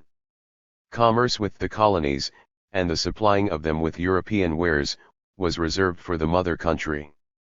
The importation of colonial produce had to take place directly from the colony itself, and not by way of other European ports, and everywhere an attempt was made to establish direct trading relations by great privileged trading companies, and by state aid in manifold ways. England promoted the export of corn and the prosperity of agriculture at the same time by the payment of bounties. France hindered the export of corn for the benefit of industry. Holland, in its later days, sought to create very large stores of corn and a very free trade in corn, so as both to ensure a due domestic supply and to encourage trade. But, as we have already said, an account of these several measures would go beyond the purpose of this essay. The general features are known, the details have even yet not been subjected to due scientific investigation. Our only purpose here is to grasp the fundamental ideas of the system, which, naturally, found varying expression, here in high duties, there in low, here in the prevention, there in the encouragement of the corn trade. The thought pursued everywhere was this, as competition with other countries fluctuated up and down, to cast the weight of the power of the state into the scales of the balance in the way demanded in each case by national interests. In proportion as the economic interests of whole states, after much agitation of public opinion, found a rallying point in certain generally accepted postulates, there could not fail to arise the thought of a national policy, of protection by the state against the outside world, and of the support by the state of great national interests in their struggle with foreign countries.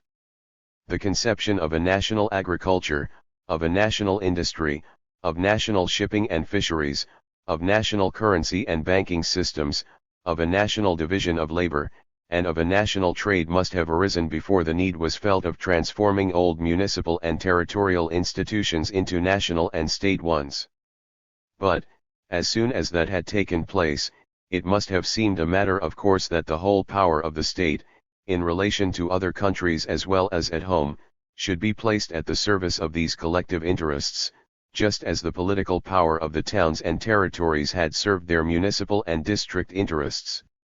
The struggle for existence, in economic life in particular, as in social life in general, is necessarily carried on at all times by smaller or larger groups and communities.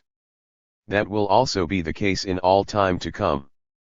And the practice and theory of those times, answering, as they did, to this universal tendency, were nearer reality than the theory of Adam Smith, and so also were the main ideas of Frederick List.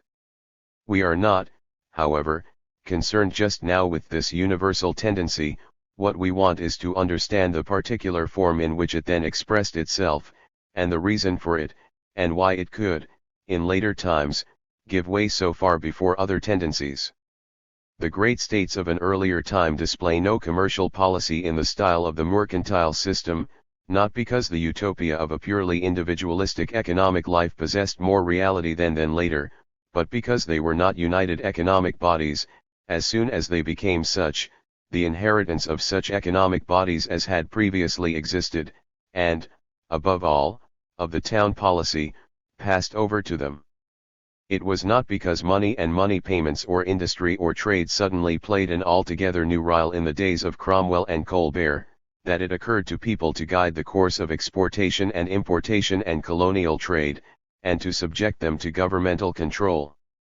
On the contrary, it was because just then, out of the earlier smaller communities, great national communities had grown up, whose power and significance rested on their psychological and social concert, that they began to imitate, not what Charles V had done in Spain, but what all towns and territories of earlier times had done, from Tyre and Sidon, from Athens and Carthage onward, to carry over what Pisa and Genoa, Florence and Venice, and the German Hansa towns had done in their time to the broad basis of whole states and nations. The whole idea and doctrine of the balance of trade, as it then arose, was only the secondary consequence of a conception of economic processes which grouped them according to states. Just as up to this time attention had been fixed on the exportation from and importation to particular towns and territories, so now people tried to grasp in their minds the trade of the state as a whole, and to sum it up in such a way as to arrive at a better understanding of it and at some practical conclusion. Such a grouping and combination were very evidently suggested in a country like England, where, on account of its insular position and the moderate size of the land, the national economy had early displayed its exports and imports, its supply of money and of the precious metals, as a connected whole to the eye of the observer. All economic and political life rests upon psychical mass movements, mass sentiments, and mass conceptions, gravitating around certain centers. That age could begin to think and act in the spirit of free trade, which had left so far behind it the toilsome work of national development that it regarded its best results as matters of course, and forgot the struggle they had cost, an age which, with cosmopolitan sentiments, with great institutions and interests of international traffic, with a humanist international law, and an individualist literature everywhere diffused, was already beginning to live in the ideas and tendencies of a world economy. The 17th century had just managed to fight its way up from local sentiment to national sentiment, international law as yet scarcely existed. The old bonds which had held together Catholic states had been broken, all the intellectual movement of the time centered in the new national life, and the stronger and sounder beat the pulse of that life, the more it felt its individuality, the more inevitable was it that it should bar itself against the world outside with a harsh egoism. Each new political community that forms itself must be carried along by a strong and exclusive feeling of community, these are the roots of its strength. The struggle for self-sufficiency and independence is as natural to it as the spirit of violent rivalry which hesitates at nothing in order to come up with, to surpass, and to crush the rivals in whom it always sees enemies. It was the law of autarky by which the commercial policy of those times was exclusively guided. The endeavor after autarky naturally shews itself in an especially violent and one-sided form in the youth of nations. The doctrine of the natural harmony of the economic interests of all states is just as false as the opinion then entertained that an advantage to one state is always a disadvantage to another. The latter was an opinion which not only had its roots in the earlier stubborn struggles between towns and territories, but was strengthened just at this time by the circumstance that the possession of colonies, of the Indian Spice Islands, and of the silver mines of America had fallen to the several nations only as the result of war and bloodshed. It seemed unavoidable that one nation should have to recede when another pressed in.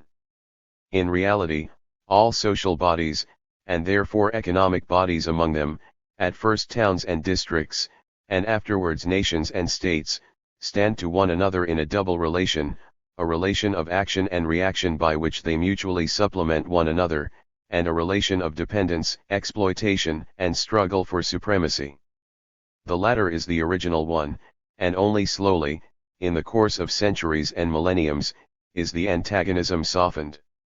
Even today the great economic powers seek to utilize their economic superiority in all their international relations, and to retain weaker nations' independence. Even today any half-civilist nation or tribe, among whom the English or French establish themselves, is in danger, first, of a sort of slavery for debt and an unfavorable balance of trade, and, following closely in the wake, of political annexation and economic exploitation, though this, indeed, may turn into an economic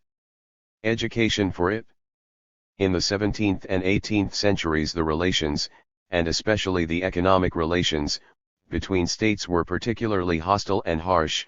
because the new economico-political creations were for the first time trying their strength, and because it was the first time that such considerable political forces were available for the pursuit of commercial, agricultural, and industrial ends, forces which might seem, if only properly employed, to promise untold wealth to every state.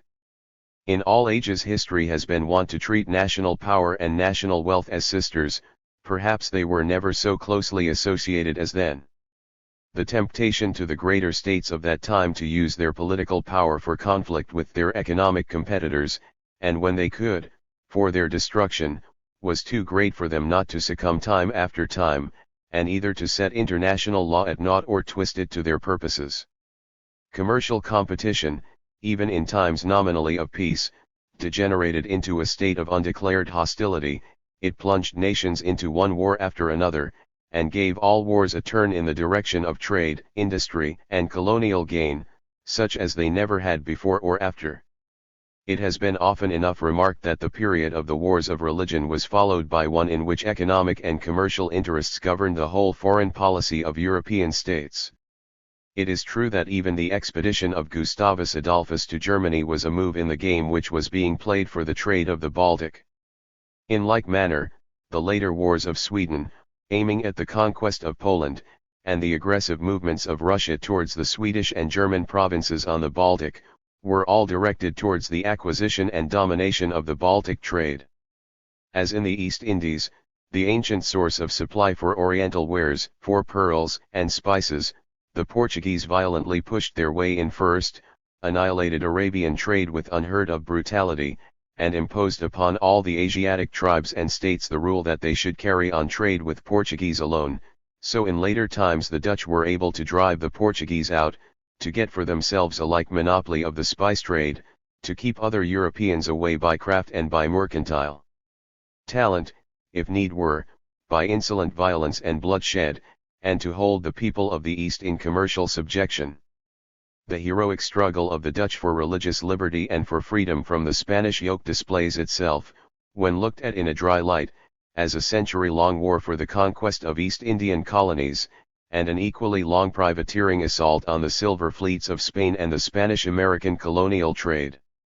These Dutch, so lauded by the naive free trader of our day on account of the low customs duties of their early days, were from the first the sternest and most warlike of monopolists after the mercantilist fashion that the world has ever seen. As they suffered no trading ship, whether European or Asiatic, in East Indian waters, without a Dutch pass to be bought only with gold, as by force of arms and by treaty they kept the Belgian port, Antwerp, shut up against commerce, as they crushed the Prussian colony in Africa, and countless other settlements of other nations, so at home they forbade all herring fishers to take their wares to any but the Dutch market, and prohibited their passing into foreign service, or taking to foreign countries the implements of their craft.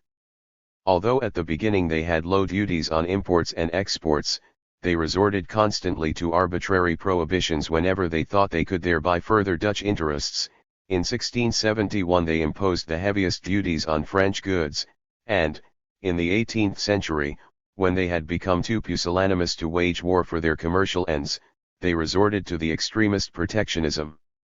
In the time of their prosperity they were carrying on war well nigh all the time, and war for commercial ends, and they shewed more skill than any other state, in the 17th century, in getting out of their wars fresh commercial advantages.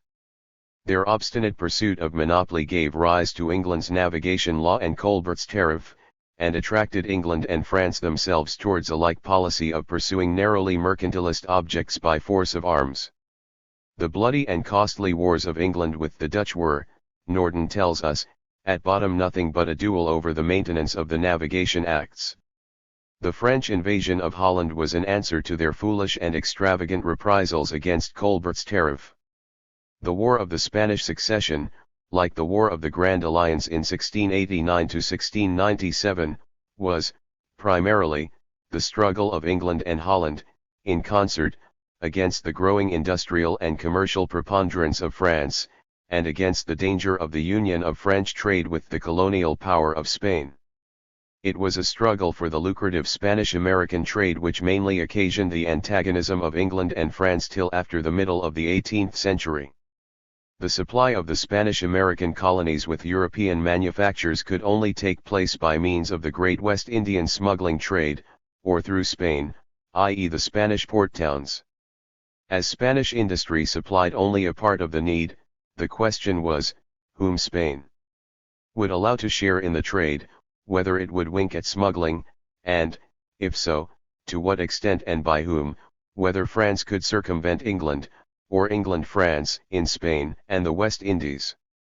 The war, also, of England with Spain from 1739 to 1748, which, in 1744, turned itself into a war with Spain and France, had, in the main, no other object than this, to obtain a free course for the English smuggling trade with Spanish America. It was generally nicknamed by public opinion the Smugglers' War.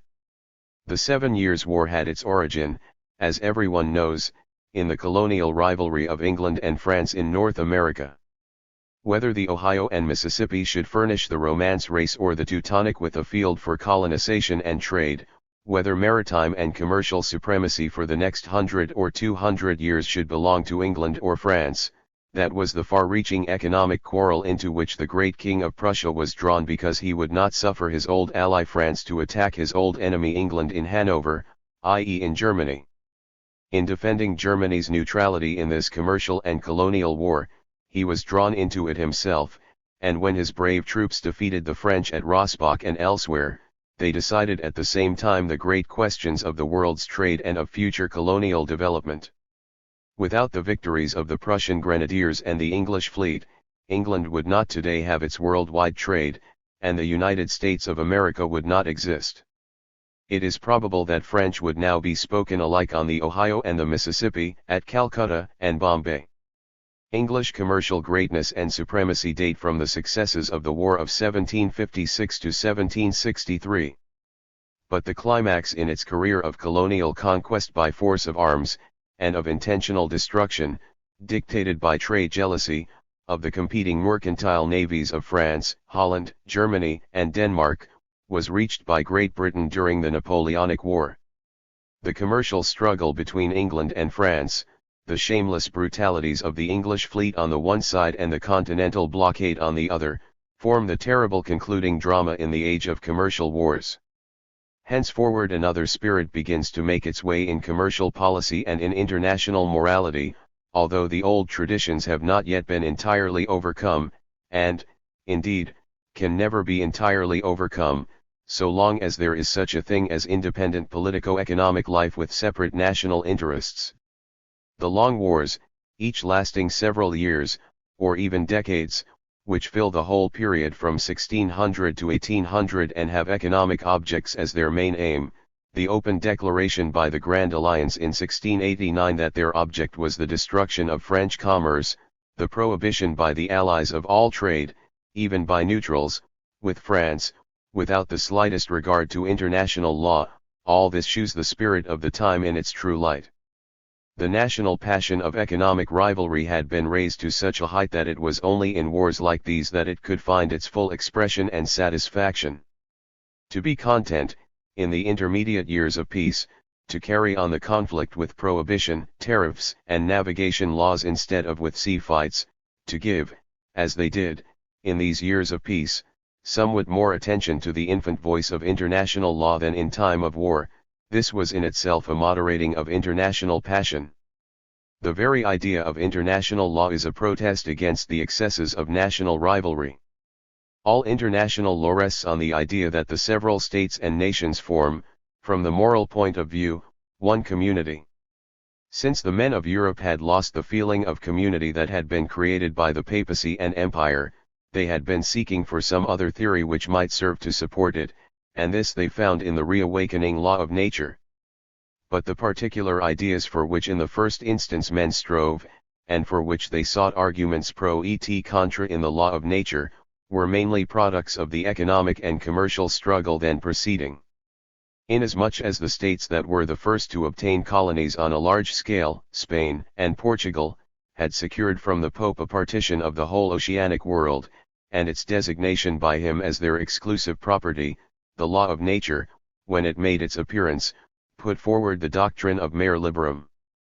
But while in this way Hugo Grotius in 1609 created a legal justification for his Dutch fellow countrymen in pushing their way into the old possessions of the Portuguese and Spaniards, the English maintained the opposite theory of mare clausum, and of the exclusive lordship of England over the British seas, in order to free their necks from the competition of the Dutch in navigation and the fisheries. Denmark appealed to its sovereignty of the sea as a justification for its oppressive tolls at the Sound, and the other Baltic powers sought, on the same ground, to forbid the great elector to build a fleet. The great principle of the freedom of the sea did, indeed, slowly gain general currency, but at first each nation only recognized the particular theory that promised it some advantage. Almost all the wars of the time were waged in the name of the European balance. And who will deny that this idea had its justification, and that it laid the foundation for the peaceful future of a great community of states? But, at first, it was a mere phrase taken from international law, and used to justify every caprice on the part of the great powers, every intervention in the relations, and every interference with the fate of the smaller states. It was the cloak which hid the silent conspiracy of the Western powers to prevent the rise of a new power, like the Prussian, and to keep its trade and its whole economic life in the bonds of dependence. The gradual growth of the milder principle, more favorable to the small states, which is summed up in the phrase free ships, free goods, out of the medieval principle found in the Consolado del Mare, which allowed the confiscation of the enemy's property even on friendly neutral ships, is one of the great gains in international law in the 18th century. But England has never accommodated herself to it, and has, with unheard of assurance, and with decisions of the Court of Admiralty about prizes which can have been determined by nothing but national egoism, succeeded in injuring the trade of neutrals everywhere, in time of war, even when it could not destroy it. Bush shewed, in 1797, that of the last 144 years England had spent 66 in the most sanguinary naval wars. They had all been more or less concerned, on the one side, with the conquest of colonies by force of arms, on the other, with the destruction of the neutral trade, i.e. the trade of the smaller states. The blows of the English are nearest to us in time, they have also vitally affected Germany, and, accordingly, we are inclined, measuring with the standard of today, to condemn them most. On the whole, however, they were naught else than what all the more powerful commercial powers allowed themselves in their treatment of the weaker. And although we condemn the whole period for excesses in the politico-commercial struggle, and see everywhere much injustice and error mingled with it, yet we must allow that passions and blunders such as these were the necessary concomitants of the new state policy, of the developing national economies. We must feel that those states and governments are not to be praised which did not pursue such a policy, but those who knew how to apply it in a more skillful, energetic, and systematic way than others. For it was precisely those governments which understood how to put the might of their fleets and admiralties, the apparatus of customs laws and navigation laws, with rapidity, boldness, and clear purpose, at the service of the economic interests of the nation and state, which obtained thereby the lead in the struggle and in riches and industrial prosperity. Even if they frequently went too far, and were led by theories that were only half true, and gathered riches by violence and exploitation, yet, at the same time, they gave the economic life of their people its necessary basis of power, and a corresponding impulse to its economic movement. They furnished the national striving with great aims, they created and liberated forces which were absent or slumbered in the states they outstripped. And it was natural that what in these struggles was brutal and unjust should be lost to sight in each nation in the glow of national and economic success. We can understand that the several peoples asked only whether a Cromwell or a Colbert on the whole furthered national prosperity, and not whether he did injustice to foreigners in some one point. And historical justice does not demand more. It gives its approbation to systems of government which help a people to reach the great goal of national greatness and moral unity at a given time and with the means of that time, at home and abroad, systems, moreover, which have redeemed the harshness of national and state egoism as regards neighboring peoples, by a model administration at home. At any rate, one thing is clear: a single community could not withdraw itself from the great current wherein the whole group of European nations was being swept along, and least of all, one of the smaller states which was still making its way upward. In such a time of harsh international and economic struggles, he who did not put himself on his defense would have been remorselessly crushed to pieces. As early as the 16th century, it became apparent what a disadvantage it was for Germany that it had neither the national and politico-commercial unity of France, nor the mercantilist regulations to which both England and France were beginning to resort. And this was still more apparent in the 17th century. The military and maritime powers of the West not only drove the Germans out of the few positions they had at first obtained in the colonial world, they menaced more and more even the trade they had long possessed. The Hanseatic merchants were driven out of one position after another. One after another the mouths of the great German streams passed into foreign hands. The Rhine came under French, Dutch, and Spanish suzerainty, the Weser under Swedish, the Elbe under Danish, the Oder under Swedish, the Vistula under Polish control. The tolls imposed by these foreign masters at the mouths of the streams gave the river trade, in many cases intentionally, its last blow. While the Dutch destroyed the Hanseatic trade in their own markets by differential duties, while they and the English made the direct trade of Germans with Spain and Portugal impossible, by violence and the confiscation of ships, the Dutch misused, with increasing dexterity, their growing preponderance on the Rhine and in the Baltic to put Germany itself into a position of unworthy dependence in all matters of business. As the only or most important purchasers of German raw products and the only suppliers of Indian spices, they secured an almost intolerable monopoly, which reached its climax through the unconditional dependence of Germany on the Dutch money market during the period 1600 to 1750. And what Holland was with regard to Indian wares, France was with regard to manufactures and objets d'art. Those Hanseatic towns that were not ruled by Dutch business managers were in slavery to English creditors. Denmark sought to destroy German navigation, fisheries, and trade by its tolls on the Sound and the Elbe, and by its commercial companies. And all these conditions affected Germany most severely, not in the 30 Years' War, but 1, 2, or 3 generations later, when the Western powers had firmly established their new politico-economic institutions. With naive pleasure in their maritime and commercial strength, with the support of a brutal international law, and a diplomacy which forced upon weaker and less experienced peoples, by every art of intrigue, unprofitable and perfidious commercial treaties, they openly adopted the half-true, half-false doctrine that the trade advantage of one state always was and always must be the disadvantage of another.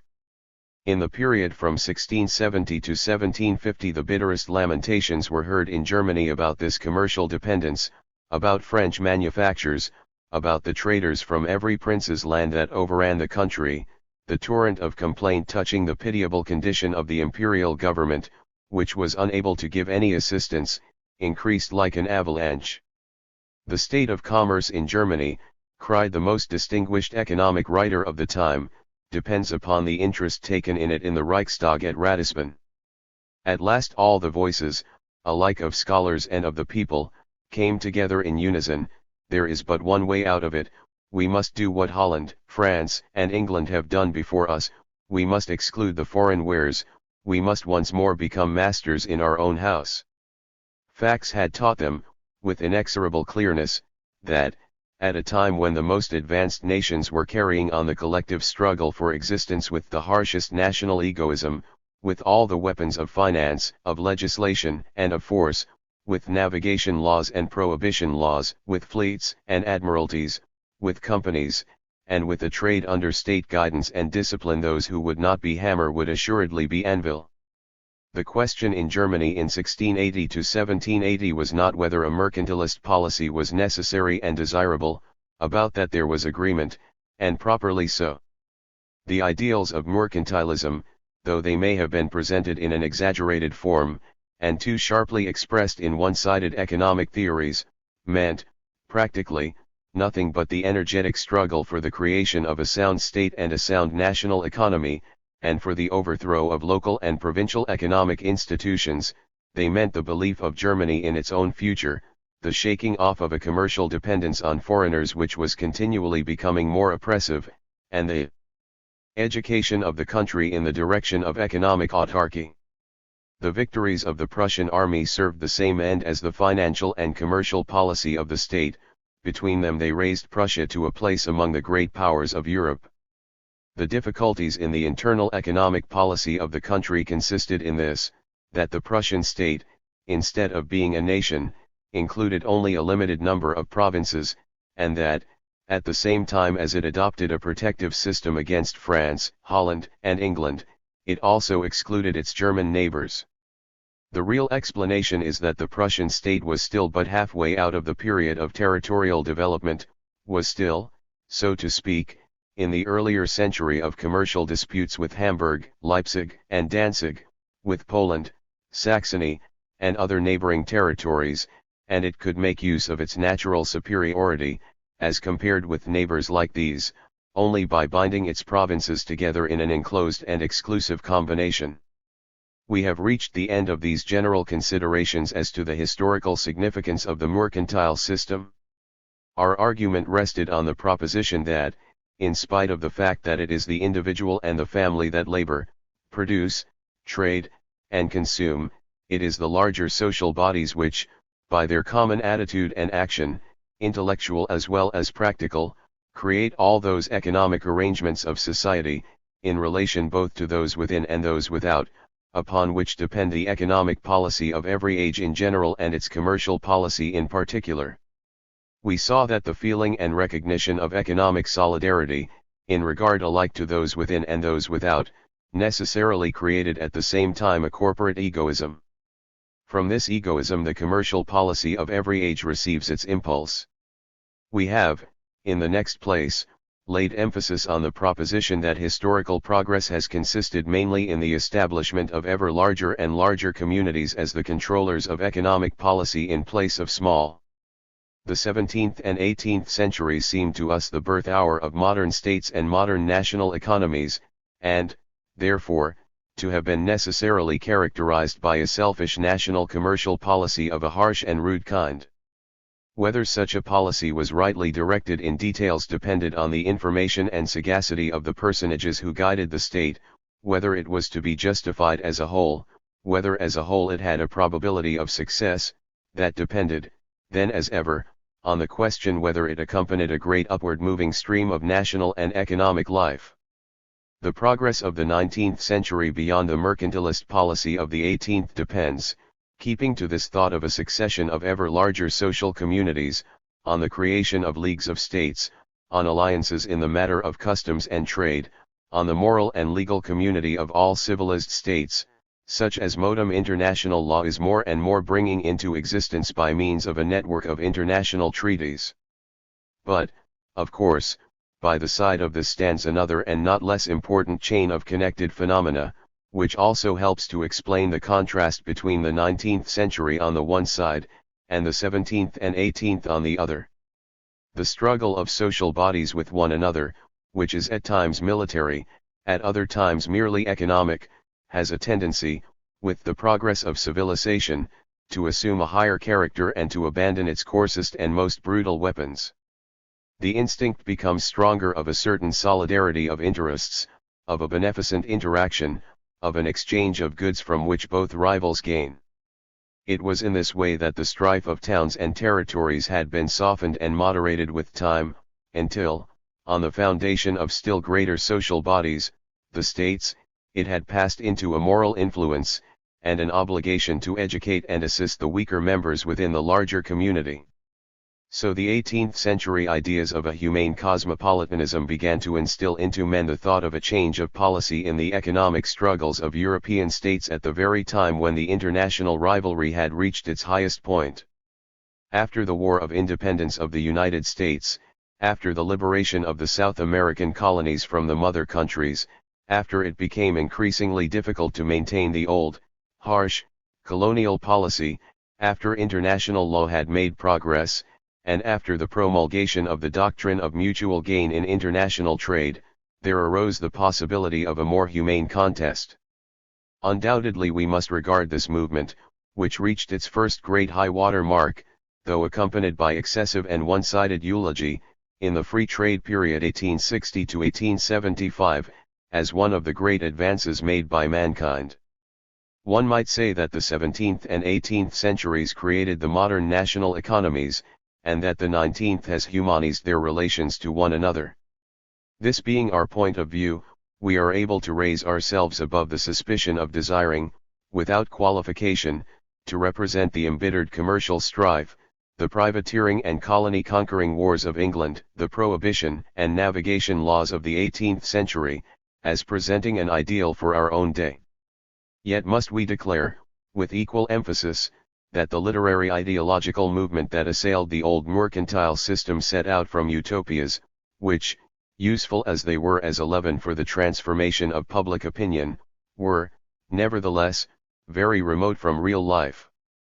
Does it not sound to us today like the irony of fate, that the same England, which in 1750 to 1800 reached the summit of its commercial supremacy by means of its tariffs and naval wars, frequently with extraordinary violence, and always with the most tenacious national selfishness, that England at the very same time announced to the world the doctrine that only the egoism of the individual is justified, and never that of states and nations, the doctrine which dreamt of a stateless competition of all the individuals of every land, and of the harmony of the economic interests of all nations. To our own time has the task been given to survey both periods from a higher standpoint, to give their due value to the theories and ideals, the real psychical motives and the practical results of both ages, and so to understand them. Appendix I. The Prussian silk industry in the 18th century 1892. I have already attempted, some years since, to shew that the whole mercantilist policy can only be understood when it is regarded as a stage and a means in the creation of a larger economic and political community. As the medieval city-states and the great lordships became more and more incapable of serving as adequate organs of social life, as their contests one with another degenerated into a chaos of anarchy, it became necessary that all conceivable means should be employed, if need be, through blood and iron, to erect territorial and national states. Enlightened princely despotism was the representative and leader of this great progressive movement, a movement which was destined to annihilate the freedom of the estates and corporations, to establish freedom of trade and great markets at home, and to combine all the resources of the country, economic as well as financial and military, in face of the foreigner. Those states most quickly became powerful and rich, which carried out this centralizing tendency with the greatest energy. Germany remained so far behind the greater Italian states, behind Burgundy, Holland, England, and France, behind even the smaller northern states,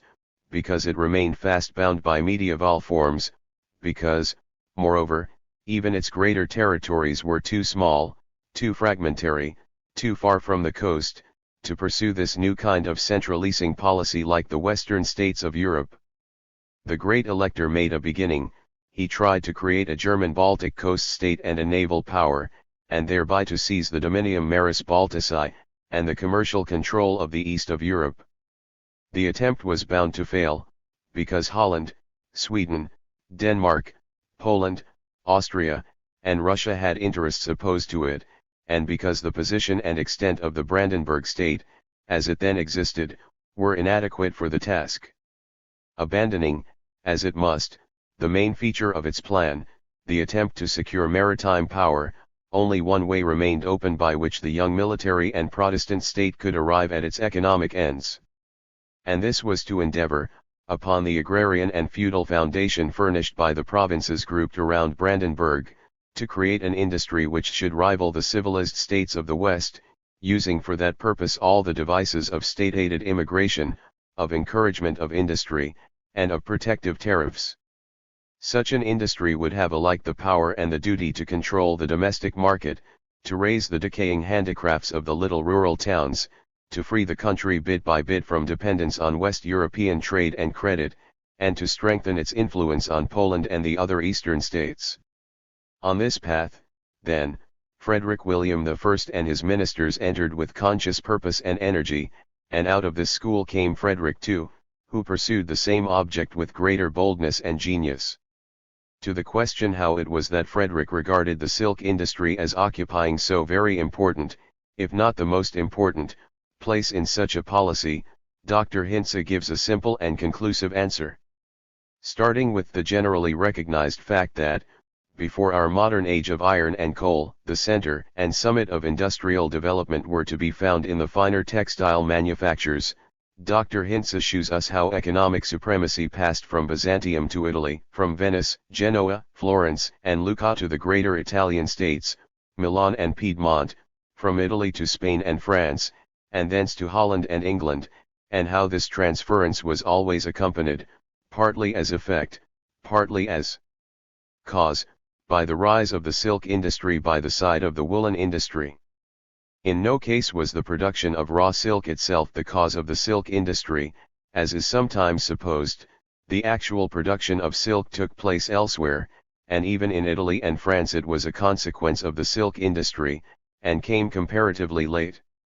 France and England had created their silk industries with all the political resources at their disposal and with the greatest sacrifices.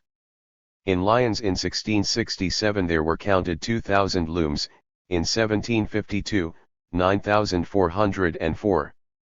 In the great economic struggle of England against France, the prohibition in 1688 of the importation of French silkwares into England was, perhaps, after the navigation laws and the victories at sea, the most telling blow. Up to that time silk goods to the value of 00,000 had every year gone from France to England. In 1763 the English silk industry gave employment to 50,000 persons. But not only the great states, the smaller ones also, desired at any price to have a silk manufacture of their own. The Italian traders who first brought the silkwares were followed by Italian weavers and dyers. Zurich and Basel, Ulm, Augsburg, and Nuremberg, had a good many silk workmen as early as the 16th century. In Antwerp in the 17th century 2,000 looms were at work. In the Netherlands, Amsterdam, Haarlem, and Utrecht became rich through this industry, and from thence it passed to Hamburg. Belgian and French refugees joined the Italian workmen in bringing it to Denmark, Sweden, and Russia. About 1,700 Leipzig had already a considerable velvet and silk business. In 1750 1,000 looms were at work. In the Palatinate, in Munich, and in Vienna, J. Joachim Beecher had made various attempts to call a silk industry into existence by means of companies. All through the 18th century like attempts were made in every German capital. But they succeeded, on any considerable scale, only in Prussia, and there especially in Berlin. It can certainly be maintained that, though Hamburg and Leipzig, Krefeld, and Utrecht had greater facilities in reaching a market, in all other respects Berlin was as well fitted as many other places to support a flourishing silk industry, and also that, according to the ideas of the 18th century, it was bound to make the attempt as soon as the provinces of Brandenburg and Prussia were conceived of as forming an independent economic body ready for rivalry with Holland and England and France. We have watched the foundation, upon a stubborn soil, of an industry which reached at last a high degree of technical excellence, and this by the use of all the measures that a consistent mercantile policy could prompt. In scarcely any other case have like measures been applied with so wide a sweep and such steady persistency. In scarcely any other case have they been so carefully, step by step, adapted to the concrete conditions. What we have had under our consideration has been a domestic industry, which had already partially gone over to the factory form, but yet in which the workpeople were protected by guild regulation, state control, and governmental inspection. We have had to do with an industry producing for a great interstate and foreign market, and with undertakers and factors occupying the most difficult position conceivable. In spite of all the state support and protection they received, they had to contend with a stern competition, with the shifting chances of the market, and with a task, both in the matter of manufacture and in the matter of trade, of the utmost severity. The attempt on the whole succeeded. Berlin in 1780 to 1806 stood almost on a level with all the other places where the silk industry was carried on. It was mainly through the silk industry that Berlin became an important factory town, and the town whose inhabitants were distinguished by the best taste in Germany. Of course people in Berlin could not yet produce quite so cheaply as the manufactures of Lyons, which were 3 centuries older. In many of the finer wares they were behind Krefeld, Switzerland, and Holland, but they had caught up with Hamburg and Saxony. They had not yet got so far in 1806 as to be able to meet with unconcern the fluctuations produced by the Great War, a period of long and terrible impoverishment, together with the sudden abolition of the guild system, of the old regulations and of all state support, as well as the removal of the prohibition of importation. But since, in the province of Brandenburg, 1,503 looms were again at work in 1831, and as many as 3,000 in 1840 to 1860, it is clear, after all, that most of the business concerns that had taken root before 1806 were able to maintain themselves for at least a couple of generations even in the current of free international competition. And the fact that in the 60s and 70s, as living became dearer in Berlin, and the competition of Krefeld and of foreign countries became more intense, most of the Berlin men of business, capitalists, and workmen, turned to other occupations, while some parts of the old industry, like the business of dyeing, maintained themselves in an even more flourishing state. This fact is no proof that the Berlin silk industry of the 18th century was not in its place. The task set before the men of that time was to secure for the real center of the Prussian state a share in the industries, and in the forms of industry, that constituted the essential features of the higher civilization of Western Europe. The prosperity of the silk manufacture in a distant and isolated fragment of the state, close to the Dutch frontier, namely Krefeld, could not make up for its absence in the East. Again and again did Frederick the Great endeavor to induce the von der Leyen brothers to move eastward with a part of their business, but all in vain. And so he had to make an effort to reach the same end in another way. In the course of his reign he spent some 2 million thalers over the silk industry, more indeed than for any other branch of manufacture. And what did he obtain therewith? That he had an industry which every year produced wares worth 2 million thalers or more, says the mercantilist. No. That he created an industry which in the 19th century disappeared, says the free trader.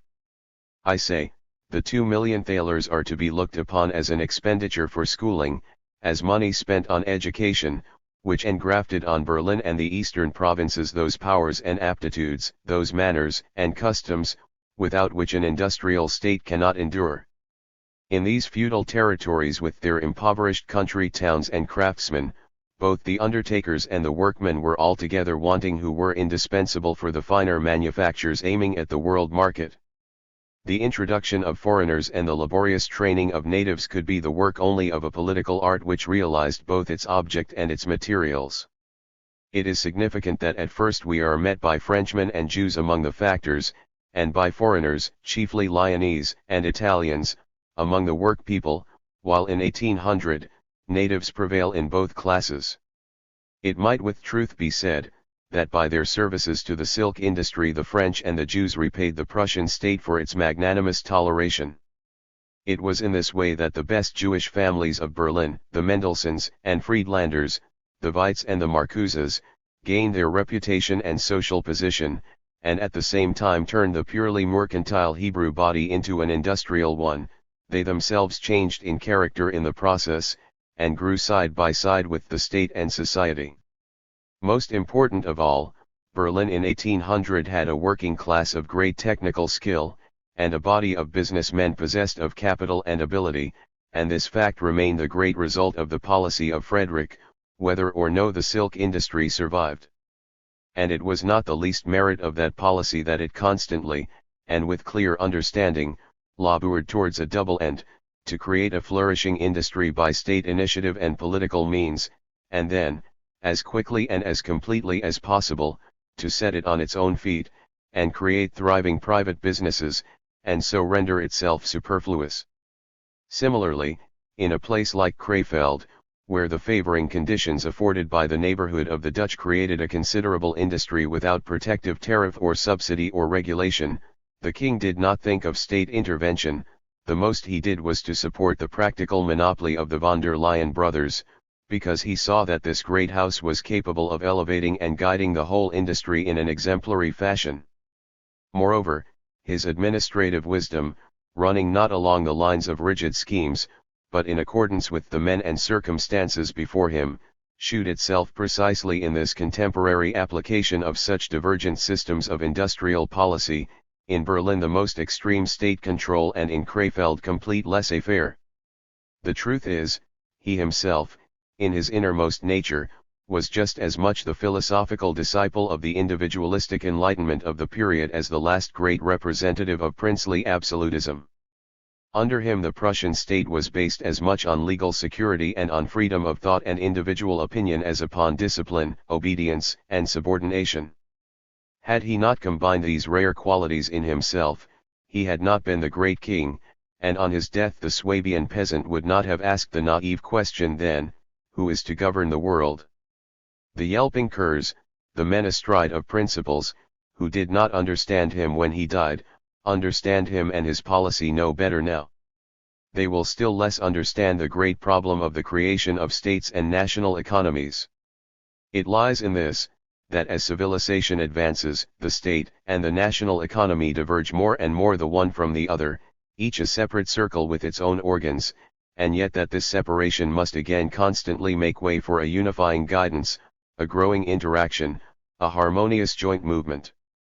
And the secret of great times and great men consists in their taking account of this twofold development, in their leaving individuals to form themselves, in their allowing free play to individual life in its various shapes, and yet in their being able to bring the newly emerging as well as the old forces into the service of the whole. As states get larger, as social relations become more complicated, it will be increasingly difficult to reach this ideal, that economic forces, while living for themselves, should yet entirely serve the state, and that the state, pursuing its own ends, should at the same time place all its might and all its members in the true service of the national economy. The Prussian state, in its own fashion and after the manner of the 18th century, more nearly arrived at this ideal than any of the other states of the time. We may well ask whether we today, under conditions so much more difficult, have approached it more nearly. The end.